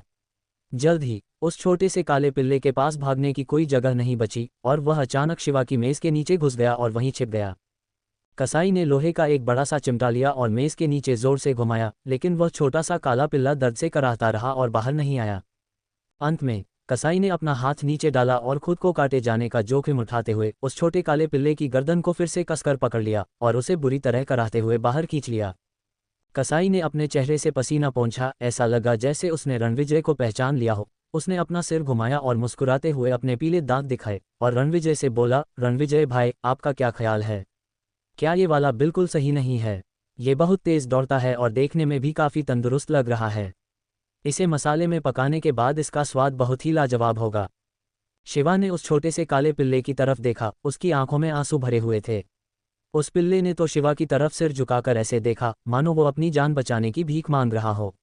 अभी वह इस बारे में सोच ही रहा था कि तभी उसे रणविजय की आवाज़ सुनाई दी, ये वाला काफ़ी अच्छा है। बाद में इसमें थोड़ा ज़्यादा प्याज और लहसुन डाल देना ताकि इसकी अजीब सी महक खत्म हो जाए। समझ गया, आप चिंता मत कीजिए रणविजय भाई, मैं गारंटी देता हूं कि आप पूरी तरह संतुष्ट हो जाएंगे। कसाई उस छोटे से काले पिल्ले को अपनी बाहों में दबाकर मुड़ने ही वाला था कि तभी शिवा ने उसे आवाज़ दी, रुको, मुझे ये काला पिल्ला बहुत पसंद आया है, क्यों न तुम इसे मुझे दे दो। इतना कहने के बाद शिवा रणविजय की तरफ पलटा और बोला, रणविजय भाई, हम आखिरकार इतने समय बाद मिले हैं, तो चलिए आज किसी मासूम जानवर की जान नहीं लेते, क्यों ना हम कुछ और खा लें। रणविजय हंस पड़ा, अपनी उंगलियों के बीच दबे एक बड़े से सिगार से चारों ओर इशारा करते हुए बोला, यहाँ हर कोई मसालेदार हांडी गोश्त खा रहा है, इसके अलावा और स्वादिष्ट चीज़ क्या हो सकती है? शिवा मुस्कुराया और उसने रसोइये की तरफ मुड़कर पूछा, क्या तुम्हारे पास यहाँ समुद्री भोजन मिलेगा? रसोइया एक पल के लिए रुका, फिर बोला, मेरे पास तो यहाँ नहीं है, लेकिन बगल वाले ढाबे पर मिल जाएगा, वो लोग समुद्री भोजन ही पकाते हैं। तो कृपया मेरे लिए थोड़ा समुद्री भोजन मंगवा दीजिए। आह, ये। रसोइये ने काले पिल्ले को पकड़े हुए रणविजय की तरफ देखा। रणविजय हंसा और बोला, चूंकि मेरा दोस्त इस जानवर को आज़ाद करना चाहता है, तो चलो वैसा ही करते हैं जैसा ये कह रहा है। ठीक है रणविजय भाई। रसोइया नीचे गया, उसने उस छोटे काले पिल्ले को बांध दिया और तय किया कि जब शिवा जाएगा तो वह इसे उसे सौंप देगा। फिर वह बगल वाले बड़े ढाबे की तरफ समुद्री भोजन लाने के लिए दौड़ पड़ा, अपने मन में सोचते हुए, मैं यहाँ बेहतरीन हांडी गोश्त बनाता हूँ, तो इन लोगों को समुद्री भोजन क्यों खाना है? ये लोग पक्का पागल हो गए हैं। रणविजय ने रसोइये की तरफ देखा, फिर शिवा की ओर मुड़कर बोला, वो मन ही मन तुम्हें गालियां दे रहा है। कोई इतने बढ़िया गोश्त की जगह समुद्री भोजन क्यों खाएगा? तुम ये सब कैसे खा सकते हो? शिवा हल्का सा मुस्कुराया, बेशक यह इस तरह से खाने में स्वादिष्ट नहीं लगेगा, लेकिन मैं अपने साथ एक गुप्त मसाला लाया हूँ। इसका बस थोड़ा सा हिस्सा ही इस सूप की खुशबू को इतना लाजवाब बना देगा कि आप इसे बार बार खाना चाहेंगे। आह, कौन सा गुप्त मसाला? रणविजय जब शिवा को इतने रहस्यमयी तरीके से बर्ताव करते हुए देखा तो वह अपनी उत्सुकता रोक नहीं पाया। शिवा ने जमीन से अपना एक थैला उठाया और फिर उसमें से एक प्लास्टिक की थैली बाहर निकाली। उस प्लास्टिक की थैली के अंदर मक्खन जैसी दिखने वाली कोई अजीब सी चीज़ रखी हुई थी। शिवा ने प्लास्टिक की थैली खोली और उस पूरी चीज़ को उबलते हुए सूप के बर्तन में डाल दिया और चम्मच की मदद से उसे कुछ बार घुमाया। रणविजय ने अपनी भौहें सिकोड़ लीं, क्या तुम सच में घिनौने नहीं हो? तुमने उसमें ये कौन सा कचरा डाल दिया है? शिवा हल्का सा मुस्कुराया, आपको जल्द ही इसके बारे में पता चल जाएगा। जैसे ही सूप का बर्तन उबलने लगा और उसमें से भाप उठने लगी, एक बेहद लुभावनी और मनमोह लेने वाली खुशबू बाहर फैलने लगी। पता नहीं क्यों, लेकिन जब रणविजय ने इस खुशबू को महसूस किया तो वह खुद को गहरी सांस लेने और मुंह में आए पानी को निगलने से नहीं रोक पाया। वह फिर से उलझन में पड़ गया। आखिर ये चीज़ क्या है? यह कोई अजीब चीज़ नहीं है, यह मेरा गुप्त हथियार है। करोड़पति बनने का मेरा गुप्त हथियार। शिवा ने रणविजय से ऐसे कहा जैसे वह उसके मन की बात पढ़ सकता हो। रणविजय ने अपने होंठ सिकुड़े और लापरवाही से अपने हाथ में पकड़े सिगार की राख झाड़ी। शिवा, मैंने सुना है कि अब तुम्हारा एक नया नाम पड़ गया है, बातूनी शिवा। क्या ये खबर इतनी जल्दी फैल गई? वो कमीना केशव। शिवा ने बड़बड़ाते हुए लापरवाही से कुछ समुद्री भोजन उबलते हुए सूप के बर्तन में डाल दिया। वह समुद्री भोजन उस बर्तन के अंदर उबलने और पकने लगा। रणविजय ने अपने सिगार का कश लेते हुए और सूप के बर्तन की तरफ अपनी आंखें सिकुड़ते हुए अपनी बात जारी रखी, क्या तुम सच में दृश्य स्टूडियो के साथ सीधे तौर पर पंगा लेने वाले हो? शिवा ने अपनी चॉपस्टिक से कुछ पका हुआ समुद्री भोजन उठाया और उसे रणविजय के सामने रखते हुए बोला, क्या मैंने अभी अभी नहीं बताया कि दृश्य स्टूडियो के साथ मेरा विवाद सिर्फ एक व्यापारिक मामला है? मुझे लगता है कि अब सब ठीक है, जब तक कि दृश्य स्टूडियो सच में मुझे एक ही झटके में पूरी तरह से कुचल न दे। रणविजय ने सहमति में सिर हिलाया। मैं तुम्हारा संदेश दृश्य स्टूडियो तक पहुंचा दूंगा। क्या कुछ और भी है जो तुम चाहते हो कि मैं उन्हें बताऊं? आप तो ऐसे पूछ रहे हैं जैसे मेरी कोई आखिरी इच्छा पूछ रहे हों। खैर, असल में मेरे पास एक है, शिवा ने कहा और फिर जमीन से कोई चीज़ उठाई और रणविजय के हाथ में थमा दी। ये दस्तावेज मेरी तरफ से सेठ ललित को दे देना, और याद रहे इसमें झांकने की कोशिश मत करना। क्या तुम्हें लगता है कि मैं उस तरह का इंसान हूँ? रणविजय ने शिवा की तरफ तिरस्कार भरी नज़रों से देखा, फिर लापरवाही से वह दस्तावेज लिया और उसे अपने पास रख लिया। जो कोई भी इसे देखेगा वो एक नंबर का कमीना होगा। मैं दुआ करता हूँ कि उसके पूरे परिवार का भाग्य ही पलट जाए, शिवा ने जहरीले लहजे में कहा। रणविजय ने अपनी आंखें घुमाईं और वह शिवा से कुछ कहने ही वाला था कि शिवा ने फिर से बात का विषय बदल दिया। इसे चख कर देखिए, इसका स्वाद बहुत ही लाजवाब है। उसने रणविजय के सामने रखे सूप के कटोरे की तरफ इशारा किया। रणविजय ने नीचे देखा और पाया कि उसे पता चलने से पहले ही शिवा ने उसका कटोरा खाने से भर दिया था। स्क्विड, समुद्री घास, मछली के गोले, झींगा और न जाने क्या क्या चीज़ें बेतरतीब ढंग से उसमें भरी हुई थीं। ये सब देखकर रणविजय के माथे पर सिलवटें पड़ गईं। क्या तुम सच में इसे खा सकते हो? बिल्कुल खा सकते हैं। रणविजय के चेहरे पर संदेह के भाव देखकर शिवा ने अपनी चॉपस्टिक उठाई, समुद्री घास का एक टुकड़ा लिया और उसे अपने मुंह में डाल लिया। अपनी जीभ चटकाते हुए बोला, इसकी महक कितनी शानदार है। रणविजय को अभी भी शक था। उसने अपना सिगार नीचे रखा, अपनी चॉपस्टिक उठाई, एक झींगा लिया और उसे अपने मुंह में डाल लिया। फिर उसके चेहरे के भाव बदलने लगे, पहले के संदेह से उलझन में, फिर उलझन से हैरानी में और अंत में एक गहरे आनंद में बदल गए। ये स्वाद! रणविजय खुद को रोक नहीं पाया और उसने फिर से अपनी चॉपस्टिक उठाई और समुद्री घास का एक टुकड़ा चखा। इसका स्वाद बहुत ही अलग और अनोखा है, शिवा ने बड़े मज़े से खाते हुए कहा। क्या ये स्वादिष्ट नहीं है? बस अफसोस की बात है कि यह अभी भी अपने शुरुआती दौर में है और पूरी तरह से तैयार नहीं है। इसमें अभी भी कुछ मसालों की कमी है, जैसे कि पिसा हुआ लहसुन, तिल का लेप, अदरक, हरी प्याज, धनिया वगैरह। एक बार जब मैं इसे पूरी तरह से तैयार कर लूँगा तब आप इसे चख कर देखिएगा। ये पक्का बहुत ही लाजवाब होगा, यहाँ तक कि हांडी गोश्त से भी ज़्यादा स्वादिष्ट।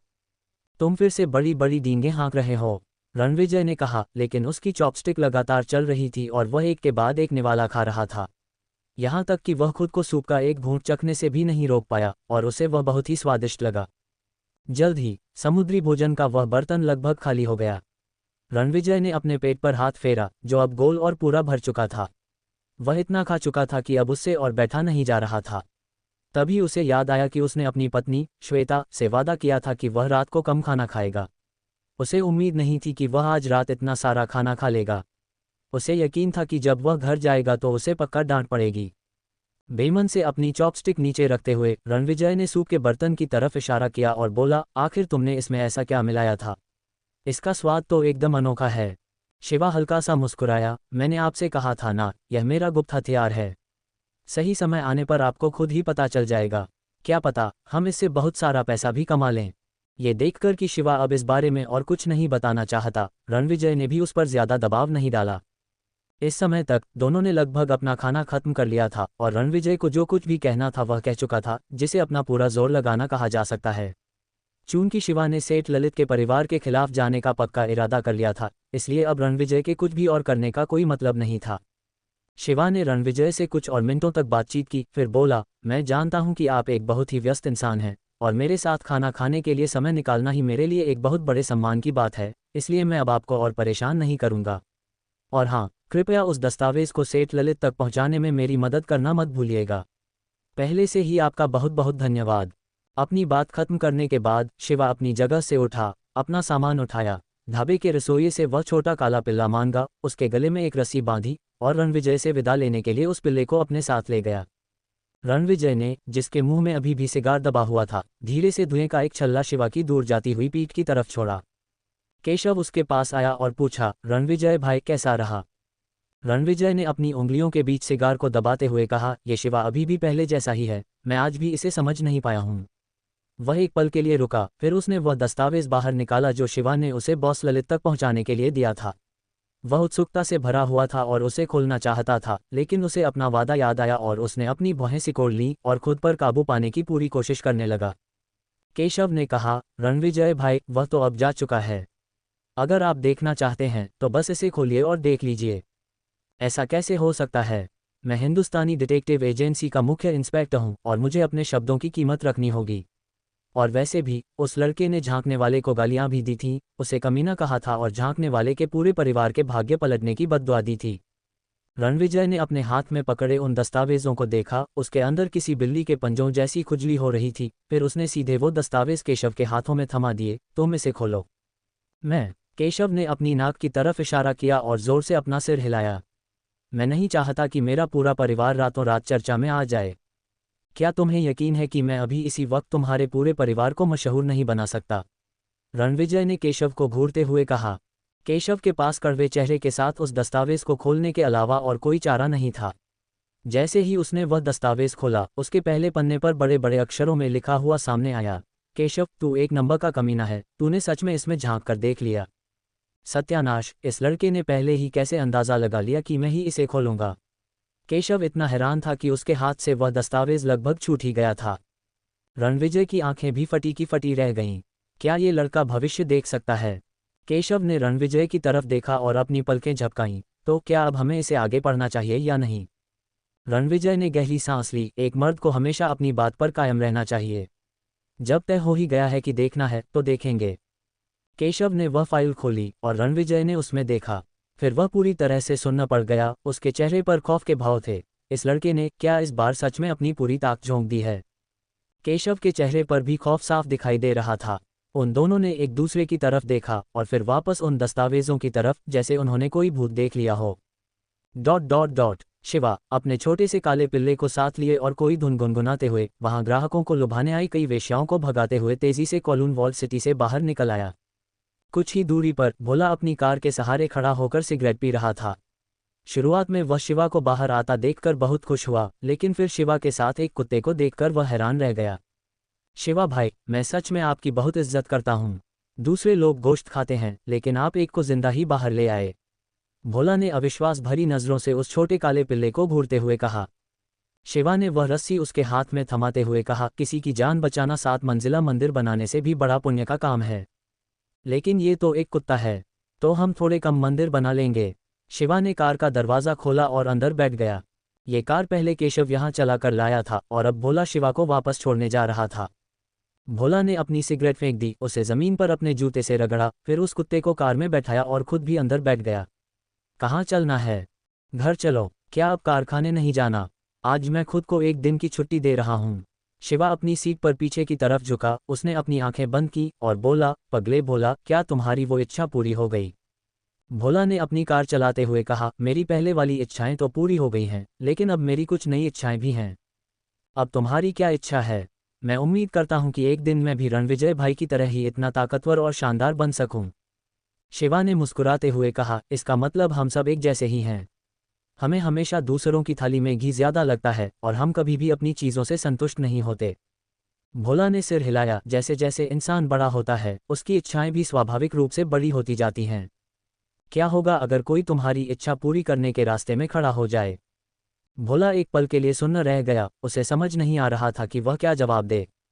शिवा ने अपनी आंखें बंद कर लीं और उसके चेहरे से वो मुस्कान पूरी तरह गायब हो गई। तो फिर मैं देवताओं और भगवानों को भी मार डालूंगा। वरुण जी, क्या ये सच है कि आप दृश्य स्टूडियो छोड़कर गोल्डन हार्वेस्ट में शामिल होने की योजना बना रहे हैं? गोल्डन हार्वेस्ट ने आपको ऐसी क्या शर्तें दी हैं कि आपने इस नई कंपनी को चुना?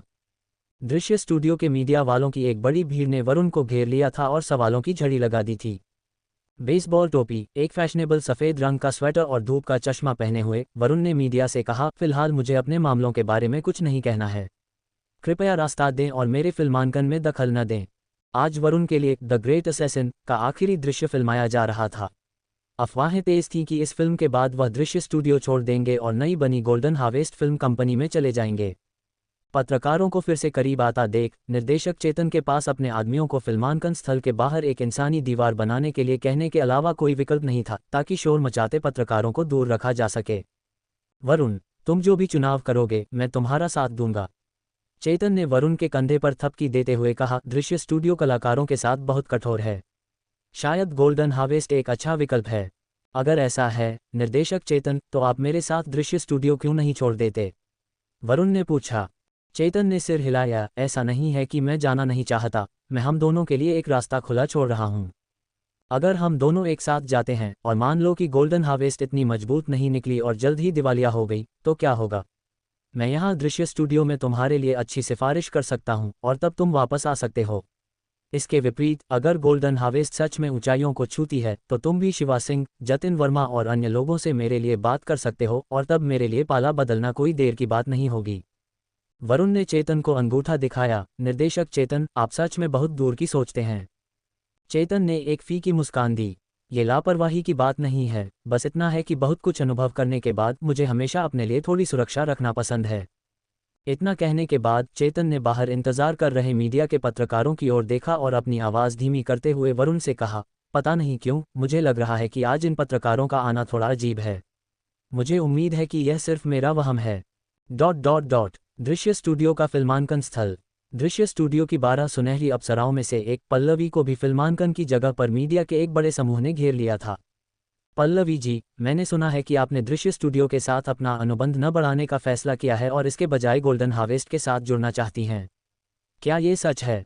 पल्लवी जी, गोल्डन हार्वेस्ट ने आपको ऐसी क्या पेशकश की है जिसने आपको दृश्य स्टूडियो छोड़ने के लिए तैयार कर दिया, जहां आपने 5 या 6 साल तक काम किया है?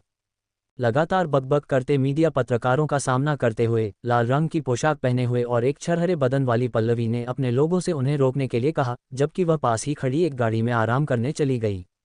माफ़ कीजिए, ये पल्लवी जी के आराम का समय है। कृपया कोई भी सवाल बाद में पूछें। हालांकि पत्रकारों ने जाने से इनकार कर दिया और पल्लवी की गाड़ी से एक सुरक्षित दूरी बनाए रखी। पल्लवी ने गाड़ी का दरवाज़ा खोला और खुद से बड़बड़ाए, ये पत्रकार बहुत परेशान करने वाले हैं। पता नहीं किस बेवकूफ़ ने ये राज खोल दिया, लेकिन ये सब मेरे पीछे पड़ गए हैं। माफ़ करना, वो बेवकूफ़ मैं ही था। गाड़ी के अंदर अचानक एक आवाज़ गूंजी। पल्लवी चौंक गई और फिर किसी के हाथ ने उसकी कमर को लपेट लिया और वह सीधे उस व्यक्ति की गोद में जा बैठी। पल्लवी घबरा गई, लेकिन जब उसने देखा कि वह कौन है तो वह मजाकिया अंदाज में डांटने से खुद को रोक नहीं पाई। क्या तुम कोई चोर हो? तुम यहाँ क्या कर रहे हो? शिवा सिंह ने अपने कंधे उचकाए और अपने मुंह से गाड़ी के दरवाजे की ओर इशारा किया। पल्लवी ने जल्दी से नीचे झुककर गाड़ी का दरवाज़ा बंद कर दिया ताकि बाहर वाले अंदर का नज़ारा न देख सकें। तुम मुझे एक चोर की तरह ज़्यादा लगते हो। शिवा सिंह ने पल्लवी की ओर देखा। पल्लवी पलटी और कुछ बोलने ही वाली थी कि शिवा सिंह ने उसे अपनी गोद में खींच लिया और कहा, यहाँ जगह कम है, मुझे कोई एतराज़ नहीं अगर तुम मेरी गोद में बैठो। पल्लवी का चेहरा शर्म से लाल हो गया। तुम बहुत बातूनी हो। तुम्हें शायद ऐतराज़ ना हो, लेकिन मुझे बहुत ऐतराज़ है। फिर वह शिवा सिंह से खुद को छुड़ाकर उसके बगल में बैठ गई। उसकी आंखों में सीधे देखते हुए बोली, तुमने अभी क्या कहा? क्या तुम इन पत्रकारों को यहाँ लाए हो? तुम्हारा क्या मतलब है कि मैं उन्हें लाया हूँ? मैंने बस उन्हें एक खबर दी थी और वे आ गए। तुमने ऐसा क्यों किया? क्या तुम समझी नहीं? जाहिर है, मुझे डर है कि तुम भाग जाओगी। पल्लवी की खूबसूरत आंखों में देखते हुए शिवा सिंह मुस्कुराया। वैसे भी तुमने मेरे साथ पहले ही अनुबंध पर हस्ताक्षर कर दिए हैं, इसलिए अब सबको बताने में कोई बुराई नहीं है। लेकिन मैंने अभी तक दृश्य स्टूडियो को कोई स्पष्टीकरण नहीं दिया है। तो अब कबूल कर लो। हम सब बड़े हैं, उन्हें तुम्हारा मतलब समझ जाना चाहिए। शिवा सिंह ने पल्लवी का हाथ पकड़ा और उसके नाखूनों की सुंदरता निहारने लगा। ऐसा करने के पीछे तुम्हारा असल मकसद क्या है? क्या तुम जानबूझकर सेठ ललित को गुस्सा दिलाना चाहते हो? मैं क्यों गुस्सा दिलाऊंगा? मैं तो बस उन्हें बता रहा हूं कि ज़बरदस्ती के रिश्ते कभी मीठे नहीं होते और मन मारकर अलग होने से अच्छा है कि तुम्हें जल्दी जाने दिया जाए। मेरे अलावा और कौन है? वरुण और कुछ निर्देशक और छायाकार। शिवा सिंह ने कहा, आखिरकार एक फिल्म कंपनी को आगे बढ़ने के लिए हर क्षेत्र में प्रतिभा की ज़रूरत होती है। असल में शिवा सिंह ने कैथे सिनेमा का अधिग्रहण करने के बाद कैथे के कुछ निर्देशकों, अभिनेताओं और छायाकारों को भी अपने साथ ले लिया था, जिनमें निर्देशक चिराग भी शामिल थे, जो भविष्य में गोकुल की फिल्मों के विशेषज्ञ निर्देशक बनने वाले थे। हालांकि शिवा सिंह जानता था कि चिराग गोकुल के नाटकों जैसी चालाक और धोखेबाज कहानियों में माहिर थे, जबकि द मिथक एक ऐतिहासिक नाटक था। इसलिए उसे एक ऐसे महान निर्देशक की तलाश थी जो ऐतिहासिक माहौल को मारधाड़ के साथ मिला सके। अंत में शिवा सिंह ने दृश्य स्टूडियो के निर्देशक विकास को चुना। अभिनेताओं की तुलना में इस दौर में निर्देशकों को अपने साथ जोड़ना आसान था, क्योंकि दृश्य स्टूडियो पैसे बचाने के लिए आमतौर पर अभिनेताओं के साथ लंबे समय के अनुबंध करता था, जबकि निर्देशकों के साथ हर फिल्म के हिसाब से अनुबंध होता था। अनुबंध में ये शर्त होती थी कि आपको एक साल में सिर्फ एक निश्चित संख्या में फिल्में निर्देशित करनी है और बाकी बचे समय का निर्देशक अपनी मर्जी से इस्तेमाल कर सकते थे। उस समय निर्देशक विकास दृश्य स्टूडियो में निराश और असफल महसूस कर रहे थे, जिन्हें निर्देशक हर्ष, निर्देशक चेतन और अन्य लोगों ने दबा रखा था और उनके लिए नाम कमाना मुश्किल हो गया था। शिवा सिंह ने जतिन वर्मा को केवल 2 बार भेजा था और इतने में ही उसने बूढ़े विकास को गोल्डन हार्वेस्ट में शामिल होने के लिए मना लिया। शिवा सिंह द्वारा विकास को अपने साथ जोड़ने का कारण ये था कि वह युद्ध कला वाले नाटक और ऐतिहासिक नाटक बनाने में माहिर थे। सबसे शानदार the legend of the condor heroes उन्हीं ने बनाई थी। एक और कारण उनका बेटा विक्की था। ये गोल-मटोल लड़का भविष्य में मुंबई के सिनेमा पर राज करने वाला था और शिवा सिंह ने पिता और पुत्र दोनों को अपने पंखों तले लाने का पक्का इरादा कर लिया था। पल्लवी ने आह भरी, लगता है तुमने फिर से मुझे अपनी बातों में फंसा लिया है। शिवा सिंह ने उसके नाजुक हाथों की तारीफ की और लापरवाही से कहा, अपने कामों और व्यवहार में पक्के रहो, चीज़ों को लटकने मत दो। दृश्य स्टूडियो कंपनी, मुख्य कार्यकारी अधिकारी का कार्यालय। एक जोरदार आवाज के साथ सेठ ललित ने अपने हाथ में जो अखबार था उसे मेज पर पटक दिया। आज दैनिक जागरण के पहले पन्ने की सबसे बड़ी खबर ये थी कि वरुण, पल्लवी और दृश्य स्टूडियो के कई निर्देशकों और छायाकारों को गोल्डन हार्वेस्ट ने चुरा लिया है। पुलिस ने पहले ही तय कर लिया है कि पिछली बार अनुबंध चोरी के लिए वरुण जिम्मेदार था और इसके पीछे गोल्डन हार्वेस्ट के ही किसी व्यक्ति का दिमाग था। उत्पादन प्रबंधक दिनेश शर्मा ने कहा, यह किसका विचार था? मैंने सुना है कि यह शिवा सिंह का विचार था। सेठ ललित का चेहरा काला पड़ गया और उन्होंने मेज पर रखे अखबार को थपथपाया। कहने की जरूरत नहीं, ये सारी खबरें उसी ने छपवाई होंगी। सेठ ललित के गंभीर चेहरे को देखकर दिनेश शर्मा को सावधानी से आगे आना पड़ा। उसने एक दस्तावेज निकाला और उसे सौंपते हुए कहा, सेठ ललित, यह एक दस्तावेज है जो रणविजय ने भिजवाया है। उनका कहना है कि आप इसे खुद पढ़ें। सेठ ललित ने दस्तावेज लिया, उस पर एक नज़र डाली और उनका जो चेहरा अब तक शांत था अचानक अजीब हो गया। इतने सालों तक व्यापार और फिल्म उद्योग में रहने के बाद सेठ ललित ने बहुत पहले ही एक ऐसा संयम विकसित कर लिया था जो पहाड़ टूटने पर भी नहीं डगमगाता था। हालांकि इस समय दस्तावेज को देखने के बाद उनके चेहरे के भाव देखकर लोग सोचने पर मजबूर हो जाते, आखिर उस पर क्या लिखा है? सेठ ललित के चेहरे पर इतने अजीब भाव क्यों हैं? सेठ ललित के चेहरे को देखकर दिनेश शर्मा को ये जानने की बहुत उत्सुकता हुई कि दस्तावेज में क्या लिखा है। जब उसने देखने के लिए अपनी गर्दन उठाई तो सेठ ललित ने दस्तावेज बंद कर दिया और फिर अपनी उंगलियों से मेज को ताल में खटखटाने लगे, जैसे वह किसी चीज के बारे में सोच रहे हों। दिनेश शर्मा की कुछ भी कहने की हिम्मत नहीं हुई और वह वहीं खड़ा रहा। कुछ ही देर में ऐसा लगा जैसे सेठ ललित ने कोई फैसला कर लिया हो। मेज खटखटाने की आवाज़ अचानक रुक गई और उन्होंने दृढ़ता से कहा, चूंकि वह शिवा सिंह अपनी ही मौत को बुलावा दे रहा है तो उसे अपनी मर्जी करने दो। फार ईस्टर्न बैंक को फ़ोन लगाओ। फार ईस्टर्न बैंक, मुख्य कार्यकारी अधिकारी का कार्यालय। देवांग चड्ढा ने फ़ोन उठाया और दूसरी तरफ से सेठ ललित की आवाज़ आई। दोनों ने कुछ देर फ़ोन पर बात की। थोड़ी देर बाद देवांग चड्ढा ने फ़ोन रख दिया, अपना चश्मा उतारा, एक मुलायम कपड़ा उठाया और उसे पोंछने लगे। फिर उन्होंने अपने भीतरी फ़ोन को घुमाया और अपनी बेटी जिया चड्ढा को अंदर आने के लिए कहा। जिया चड्ढा ऊंची एड़ी के जूते पहने दरवाज़ा खटखटाकर बेहद आधुनिक अंदाज में अंदर दाखिल हुई।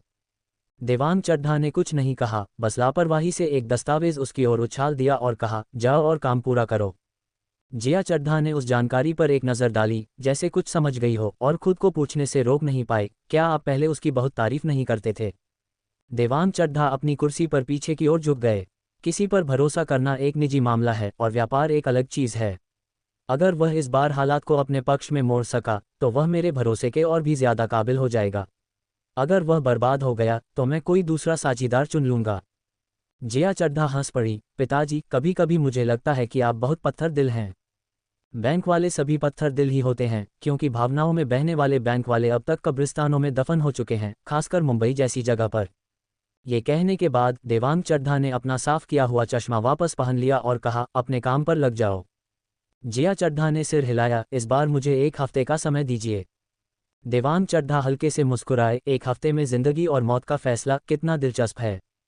जिया चड्ढा के खूबसूरत चेहरे पर एक शातिर चमक आ गई। मैं कोई शेखी नहीं बघार रही, लेकिन हमारे काम में पीछे हटने का कोई रास्ता नहीं होता। हमें इसे जल्दी खत्म करना होगा। देवांग चड्ढा ने सिर हिलाया, तुम्हारे अंदर मेरी ताकत का 10वां हिस्सा है। ऐसे ही आगे बढ़ती रहो। मुंबई की कोलाबा की सड़कें, एक फ्रांसीसी भोजनालय। लाल रंग का सूट पहने और छोटे सजे हुए बालों वाली देविका दास के होठों के बीच एक सिगरेट दबी हुई थी। उसकी बाहों में एक बेहद खूबसूरत अभिनेत्री यामिनी कपूर थी और उसकी सुंदर आंखें उत्सुकता से सामने बैठी जिया चड्ढा को देख रही थीं। देविका दास ने उकसाने वाले अंदाज में जिया चड्ढा के चेहरे पर धुएं का एक छल्ला छोड़ा। जिया जी, सही कहा ना? मैं सोच रही हूं कि आज आपका यहाँ आना कैसे हुआ। जिया चड्ढा ने अपनी कॉफ़ी का प्याला नीचे रखा, जिसकी उसने अभी अभी एक घूंट ली थी, और देविका की बाहों में लिपटी यामिनी की ओर देखा। उसके खूबसूरत चेहरे पर एक सौम्य मुस्कान आ गई। मुझे खेद है, शायद मैंने साफ तौर पर नहीं बताया। मैंने कहा था कि मुझे आपसे कुछ चर्चा करनी है, कुछ बहुत महत्वपूर्ण, इसलिए। यामिनी कपूर उसके कहने का मतलब समझ गई, इसलिए वह उठी, अपना पर्स लिया और बोली, चूंकि आप दोनों को कुछ बातें करनी हैं, तो मैं कुछ देर के लिए यहाँ से चली जाती हूँ ताकि आप लोगों को कोई परेशानी न हो। यामिनी जाने के लिए मुड़ी ही थी, लेकिन देविका दास ने उसका हाथ पकड़कर उसे वापस अपनी बाहों में खींच लिया। सामने बैठी जिया चड्ढा को घूरते हुए उसने कहा, यह मेरी अमानत है और मैं अपनी अमानत पर हमेशा भरोसा करती हूँ। जिया चड्ढा ने अपने दोनों हाथ खाने की मेज पर रखे, उंगलियों को आपस में फंसाकर अपनी ठुड्डी को सहारा दिया और देविका को देखकर मुस्कुराए, तब भी जब बात आपके दास ग्रुप के अस्तित्व की हो। देविका का खूबसूरत चेहरा हल्का सा फीका पड़ गया, फिर उसने यामिनी का हाथ छोड़ दिया और कहा, जाओ प्रसाधन कक्ष में जाकर अपना श्रृंगार ठीक कर लो, बाद में मैं तुम्हें खरीदारी के लिए ले चलूंगी। यामिनी फिर से उठी, जिया चड्ढा की ओर शालीनता से सिर हिलाया और वहां से चली गई। वह दृश्य स्टूडियो की बस एक उभरती हुई अभिनेत्री थी, जबकि उसके सामने बैठी महिला फार ईस्टर्न बैंक की लाडली बेटी थी। दोनों के बीच जमीन आसमान का फर्क था और यामिनी अपनी हैसियत अच्छी तरह जानती थी। सुनो, अब यहाँ कोई नहीं है तो तुम्हें जो कहना है सीधा कहो। देविका दास ने हल्का सा झुककर अपनी पुदीने वाली सिगरेट को रागदानी में बुझाया और नजरें उठाकर जिया चड्ढा को देखा, मुझे बस उम्मीद है कि तुम्हारी बातें मुझे प्रभावित कर पाएंगी। तुम जानती हो कि मैं बहुत व्यस्त रहती हूँ। हालांकि तुम एक बेहद खूबसूरत महिला हो, लेकिन तुम मेरी पसंद नहीं हो। जिया चड्ढा हल्के से मुस्कुराए, आराम से अपने चमड़े के बैग में से एक दस्तावेज निकाला, उसे मेज पर रखा और देविका की ओर खिसकाते हुए बोली, मैं यहाँ तुम्हारी मदद करने आई हूँ, पहले इसे देख लो। देविका दास ने शक भरी नजरों से वह दस्तावेज लिया, उसे खोला और उसका खूबसूरत चेहरा एकदम से बदल गया। उस कमीने शिवा सिंह ने फार ईस्टर्न से इतने सारे ऋण ले रखे हैं। जिया चड्ढा ने सीधा जवाब नहीं दिया, बल्कि अपनी कॉफी का प्याला उठाया और एक घूंट लेने के बाद नज़ाकत से बोली, मूल रूप से यह एक व्यापारिक रहस्य था और हमारे फार ईस्टर्न बैंक के लिए इन दस्तावेजों को उजागर करना बहुत अनैतिक होता, लेकिन मुझे उम्मीद है कि इससे आपको मदद मिलेगी, देविका जी। देविका दास अभी भी दस्तावेज में लिखी पागलपन भरी बातों के सदमे में थी। क्या ये कमीना खुद अपनी मौत नहीं बुला रहा है? उसने तुम्हारे बैंक से 50 लाख उधार लिए और अब वह एक फिल्म कंपनी शुरू करने की कोशिश कर रहा है। अगर उसके पास पैसों का प्रवाह सूख गया तो उसका कारखाना हमारे फार ईस्टर्न के हाथों में आ जाएगा। अगर देविका जी को दिलचस्पी हो तो आप नीलामी में हिस्सा ले सकती हैं। चाहे वह नाला सोपारा का इंस्टेंट नूडल कारखाना हो या फिर टोकवा वान सॉफ्ट ड्रिंक कारखाना, जब तक कीमत सही है हम उसे दोनों हाथों से सौंपने को तैयार हैं। देविका दास ने तीखी नजरों से ऊपर देखा, तुम क्या चाहती हो? कॉफी की घूंट लेते हुए जिया चड्ढा मुस्कुराई, जिससे उसके लाल होठों का एक लाल निशान प्याले पर छूट गया। आपका मतलब है तुम बैंक का व्यापार करती हो और तुम्हारे पिता मशहूर देवांग चड्ढा हैं। जैसी पिता वैसी बेटी। ऐसा तो नहीं हो सकता कि तुमने ये दस्तावेज सिर्फ दूसरों की मदद करने के लिए निकाला हो, है ना? देविका दास ने जलती हुई आंखों से जिया चड्ढा की ओर देखा। जिया चड्ढा ने अपनी कॉफी का प्याला नीचे रख दिया। बिल्कुल नहीं, मैंने बस वही किया जो हमारे बैंक को करना चाहिए, संपत्ति का सत्यापन और मुनाफे की तुलना। पूरी तुलना करने के बाद हमें लगा कि मिथक कंपनी के 2 कारखानों को हासिल करने का मुनाफा उस मामूली ऋण के ब्याज से कहीं ज्यादा है। कारण बस इतना सा है। देविका दास की आंखों में एक चमक दौड़ी। तुम मेरे भाई की जगह मुझे क्यों ढूंढ रही हो? क्या इसे समझाने की भी जरूरत है? जिया चड्ढा ने अपनी बाहें मोड़ ली और गुरूर से देखने लगी। आप एवरलास्टिंग फूड कंपनी की मुखिया हैं। इस मामले में सिर्फ एवरलास्टिंग के दखल की ही तो जरूरत है। फिर आपके मालिक को परेशान क्यों किया जाए? देविका दास ने 3 सेकंड तक जिया चड्ढा को घूरा, उसकी तीखी आंखों में एक चमक थी और वह हंस पड़ी। बिल्कुल सही, इस तरह की चीजों को मैं अकेले ही संभाल सकती हूँ। क्या हमारा मकसद मिथक के पैसों के प्रवाह को काटना नहीं है? मुझे बस एवरलास्टिंग फूड्स को आदेश देना है कि वह अपने मुनाफे का दायरा कम से कम कर दे और फिर मैं पूछती हूँ कौन उनके उत्पाद खरीदेगा। मुझे लगता है कि देविका जी और भी ज्यादा निर्मम हो सकती हैं, जिया चड्ढा ने लापरवाही से कहा। मुनाफे का दायरा कम करने और एक लंबी लड़ाई लड़ने के बजाय क्यों न घाटा सहकर एक बेरहम जंग लड़ी जाए और शिवा सिंह को 1 हफ्ते के अंदर मौत के मुहाने पर धकेल दिया जाए। क्या 1 हफ्ते के अंदर? क्या हुआ देविका जी? आत्मविश्वास में कमी आ गई। जिया चड्ढा हंस पड़ी। मैंने तो सुना था कि देविका जी हमेशा से एक ऐसी महिला रही हैं जो किसी भी मर्द से कम काबिल नहीं हैं। देविका दास अपने अंदरूनी और बाहरी विचारों के बीच झूल रही थी। अचानक उसकी तीखी आंखें खुल गईं। ठीक है, मैं तुम्हारी बात मानूंगी, लेकिन तुम्हें मेरी एक शर्त माननी होगी। क्या शर्त है? एक रात मेरी तन्हाई की मेहमान बनो। जिया चड्ढा हैरान रह गई। तुम्हारे कहने का क्या मतलब है? तुम अच्छी तरह जानती हो मेरा क्या मतलब है। देविका दास ने एक दहकती हुई नज़र से जिया चड्ढा को घूरा। अभी कुछ देर पहले तो तुमने कहा था कि तुम्हें मुझमें कोई दिलचस्पी नहीं है। वह तो कुछ देर पहले की बात थी। अब अचानक मुझे तुम बहुत खास लगने लगी हो। देविका दास ने अपने रसीले लाल होठों पर जीभ फेरी। मेरा दिल यह आजमाने को कर रहा है कि तुम्हारे जैसी एक हसीन और शातिर लोमड़ी को अपने बाहुपाश में कैद करने का मजा कैसा होगा। जिया चड्ढा ने रुखेपन से कहा, मुझे खेद है, मैं सिर्फ व्यापार करती हूँ, अपना जिस्म नहीं बेचती। इतना कहने के बाद वह उठी और दस्तावेजों की ओर इशारा करते हुए बोली, अगर तुम्हें लगता है कि ये किसी काम के नहीं हैं, तो तुम इन्हें कभी भी जला सकती हो। इतना कहने के बाद जिया चड्ढा पलटी और वहां से चली गई। देविका दास ने एक और पुदीने वाली सिगरेट निकाली और उसे अपने लाल होठों के बीच दबा लिया। जिया चड्ढा के छरहरे बदन को जाते हुए देखकर उसने मुश्किल से अपनी प्यास निली, मेज पर रखे दस्तावेजों पर एक नज़र डाली और बोली, दिलचस्प है। क्षण एक माचिस की तीली जलाए और सिगरेट सुलगा ली। मामा, क्या हम सच में इस पिल्ले को अपने पास रखने वाले हैं? बबली ने उकड़ू बैठते हुए एक उबला हुआ बन लिया, उसके टुकड़े किए और उस छोटे से काले कुत्ते की तरफ उछाल दिए। शिवा सिंह ने मुस्कुराते हुए कहा, क्या बात है, तुम्हें ये पसंद नहीं आया? नहीं, मुझे ये बहुत पसंद है। मैं बहुत लंबे समय से एक कुत्ता पालना चाहती थी। बबली ने अचानक उस छोटे काले कुत्ते को उठाया और अपनी बाहों में भींच लिया, जैसे उसे डर हो कि शिवा सिंह उसे वापस किसी को दे देगा। ये बहुत गंदा है और इसे नहलाने की ज़रूरत है, शिवा सिंह ने कहा। इसे भी तुम्हारी तरह महकना चाहिए। उनके पीछे से शिखा सिंह की ताने मारती हुई आवाज़ आए, इस दुनिया में इंसानों को खाने के लिए नहीं मिल रहा और तुम एक कुत्ते को पाल रहे हो। तुम पर कुछ ज़्यादा ही दयालुता का भूत सवार हो गया है। बोलते बोलते शिखा सिंह लंगड़ाते हुए पास आए और बोली, इसे सिर्फ सूखा बन मत खिलाओ, इसके गले में अटक जाएगा। उसने लापरवाही से उस छोटे काले कुत्ते के सामने पतले दलिया का एक कटोरा रख दिया। ओए आलसी कुत्ते, तेरी तो किस्मत खुल गई। छोटा काला कुत्ता 2 बार भौंका, वह बहुत खुश लग रहा था और उसने अपना सिर झुकाकर दलिया चाटना शुरू कर दिया। तभी नीचे से किसी ने जोर से चिल्लाकर कहा, शिवा भाई, गजब हो गया। बहुत बुरी खबर है। शिवा सिंह थोड़ा हैरान हुआ। उसने नीचे झुककर देखा तो रवि खड़ा था, जो कंपनी का काम संभालता था और नीचे से ही उसे आवाज लगा रहा था। अगर कुछ कहना है तो ऊपर आकर कहो। रवि आमतौर पर बहुत शांत रहने वाला इंसान था, लेकिन अभी वह घबराया हुआ लग रहा था और तेजी से सीढ़ियां चढ़कर ऊपर आया। जब तक वह शिवा सिंह के पास पहुंचा, वह पसीने से भीग चुका था। बहुत बड़ा नुकसान हो गया है। एवरलास्टिंग फूड कंपनी अपने इंस्टेंट नूडल्स और कोल्ड ड्रिंक्स घाटे में बेच रही है। हमारा माल बिल्कुल नहीं बिक रहा है। क्या? शिवा सिंह हैरान रह गया। इतनी जल्दी? क्या मतलब, इतनी जल्दी? रवि थोड़ा उलझन में पड़ गया। शिवा सिंह ने कहा, अरे कुछ नहीं। अब तुम क्या करने वाले हो? मैं यही बात करने तो आपके पास आया हूँ। क्यों ना हम पहले फैक्ट्री चलकर खुद हालात देखें? ठीक है, चलिए साथ चलते हैं। अपने छोटे भाई को इतनी जल्दी में जाते देख शिखा सिंह खुद को रोक नहीं पाए और पीछे से चिल्लाई, क्या तुम दोपहर के खाने के लिए वापस आओगे? शिवा सिंह ने बिना मुड़े ही जवाब दिया, बिल्कुल नहीं। आखिर हुआ क्या है? मामला काफी गंभीर लग रहा है। कैसी मुसीबत आ गई? नया साल बस कुछ ही दिन दूर है। तो क्या मुझे उस प्लास्टिक के फूलों वाली फैक्ट्री की अपनी नौकरी छोड़ देनी चाहिए? शिखा सिंह ने अपना दिमाग दौड़ाया और तुरंत हिसाब लगाने लगी। मुझे हर हाल में फैक्ट्री से साल के अंत में मिलने वाला बोनस लेना ही होगा। मैंने सुना है कि इस बार सबको 10 किलो चावल और 1 किलो तिल का तेल मिलने वाला है। मुझे उस सर्वश्रेष्ठ कर्मचारी वाले कार्यक्रम में भी जाना है। सुना है सेठ ललवानी खुद वहां आकर सबसे अच्छे कर्मचारियों को प्रमाण पत्र देने वाले हैं।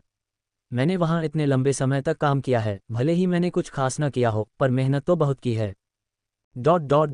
जब शिवा सिंह नाला सोपारा वाली फैक्ट्री पहुंचा तो ट्रकों में माल लादने की वह पहले जैसी चहल पहल गायब थी। उस विशाल फैक्ट्री के गेट पर बहुत कम गाड़ियां खड़ी थीं। ट्रकों के बेड़े का मुखिया बल्लू कुछ मजदूरों को ट्रक में माल लादने का निर्देश दे रहा था। मजदूर भी सुस्त लग रहे थे और उनमें काम करने का कोई उत्साह नहीं था। माफ़ कीजिएगा, क्या आप थोड़ा कम माल लाद सकते हैं? एक आदमी, जो किसी दुकान का मालिक लग रहा था, बल्लू के पास आया और हाथ जोड़कर मिन्नतें करने लगा। तुमने 3 ट्रक माल का ऑर्डर दिया था, इसलिए मैं तुम्हारे लिए 3 ट्रक माल ही ला दूंगा, यही सही नियम है। बल्लू ने उसे कड़क आवाज में कहा। अरे, क्या आप इसे आधा ट्रक कर सकते हैं? चलो, एक पूरा ट्रक भी चल जाएगा। उस मालिक ने साफ तौर पर बाहर फैल रही अफवाहें सुन ली थीं और वह माल खरीदने के लिए एवरलास्टिंग फूड कंपनी के पास जाना चाहता था। भले ही एवरलास्टिंग फूड कंपनी के इंस्टेंट नूडल्स यहाँ जितने अच्छे नहीं बिकते थे, लेकिन असल में वे उन्हें भारी घाटे में बेच रहे थे। यहाँ नूडल्स का थोक भाव 40 पैसे और खुदरा भाव 50 पैसे था, लेकिन वे थोक में केवल 20 पैसे में बेच रहे थे, जो कि पूरी तरह से घाटे का सौदा था। ये बात व्यापारियों के लिए फायदे की थी, लागत जितनी कम होगी, मुनाफा उतना ही ज्यादा होगा। तुमने 3 ट्रकों के पैसे दिए हैं। तुम्हें अब सिर्फ एक ट्रक चाहिए। ठीक है, लेकिन कोई पैसा वापस नहीं मिलेगा। ये कैसे हो सकता है? क्या तुम मेरे साथ गुंडागर्दी नहीं कर रहे हो? दुकान का मालिक नाखुश था और अपना पैसा वापस लेने की जिद करते हुए लगातार बल्लू के पीछे पड़ा हुआ था। बल्लू, जो कि अंडरवर्ल्ड का एक खतरनाक और कड़क मिजाज आदमी था, उसने पहले कभी ऐसा सिर दर्द करने वाला आदमी नहीं देखा था। जैसे ही उसका गुस्सा 7वें आसमान पर पहुंचने वाला था, शिवा सिंह वहां चलकर आया और बोला, इसे इसके पैसे वापस दे दो। शिवा भाई, बल्लू को लगा कि शिवा सिंह कुछ ज्यादा ही नर्म दिल दिखा रहा है। दुकान का मालिक घबराकर आगे आया और अपने हाथ जोड़कर शिवा सिंह के सामने गिड़गिड़ाया, आप सेठ शिवा हैं ना? आपका बहुत बहुत धन्यवाद। हम तो बस छोटे व्यापारी हैं, हमारी मजबूरी है। इतना कहने के बाद उसने अपने पास खड़े दूसरे दुकानदारों को भी आवाज लगाई, इधर आओ, यहाँ सेठ शिवा पैसे वापस करने के लिए मान गए हैं, इसलिए तुम भी अपना माल कम करवा सकते हो। बल्लू ने अपनी जिंदगी में ऐसा बेशर्म इंसान कभी नहीं देखा था। अगर बात सिर्फ उसके पैसे वापस करने तक रहती तो ठीक था, लेकिन उसने तो दूसरों को बुलाकर बेवजह की मुसीबत खड़ी कर दी थी। लेकिन अफसोस, अब बहुत देर हो चुकी थी। दूसरे दुकानदार यह शोर सुनकर पहले ही वहां दौड़ पड़े थे और शिवा सिंह को घेर कर खींचने लगे, इस बात पर अड़े हुए थे कि उन्हें उनके पैसे वापस चाहिए। शिवा सिंह ने एकदम दो टूक जवाब दिया, सबको पूरे पैसे वापस कर दो। शिवा भाई, वह तेज आवाज गुस्से से फटने वाली थी। उधर लोगों की एक बहुत बड़ी भीड़ ने रवि को घेर लिया था। मैनेजर रवि, साल खत्म होने वाला है और हम सप्लायरों के लिए भी हालात आसान नहीं हैं। हाँ, हमने आपको जितनी जल्दी हो सका आटा और खाना पकाने का तेल पहुंचाया था। अब चूंकि नया साल आ रहा है तो हमें कम से कम अपने खातों का हिसाब तो कर ही लेना चाहिए। हमारे भी घर में बीवी और बच्चे हैं और पूरा परिवार खाने का इंतजार कर रहा है। आपका हमें हमारे पैसे न देना बिल्कुल भी सही नहीं है। ये सभी मिथक कंपनी के लिए कच्चे माल के सप्लायर थे। इनमें से कुछ तो टोक्वावान सॉफ्ट ड्रिंक फैक्ट्री से भी आए थे। न जाने किससे ये खबर मिल गई थी कि मिथक कंपनी के पास पैसों की कमी हो गई है। इन लोगों को डर था कि कहीं मिथक कंपनी दिवालिया न हो जाए, इसलिए ये सभी घबराकर यहाँ भागे चले आए थे। चारों तरफ देखकर शिवा सिंह समझ गया कि बद्रीनाथ के साथ आए 8 बड़े सप्लायरों के अलावा यहाँ 5-6 अन्य छोटे सप्लायर भी मौजूद थे। ये दर्जनों लोग रवि को बीच में रोके खड़े थे, उसे खींच और धकेल रहे थे, जैसे उन्हें डर हो कि कहीं रवि उनके पैसे लेकर भाग न जाए। अगर तुम्हें पैसे चाहिए तो मेरे पास आओ, मैं यहाँ का मालिक हूँ, शिवा सिंह ने उस भीड़ पर जोर से चिल्लाते हुए कहा।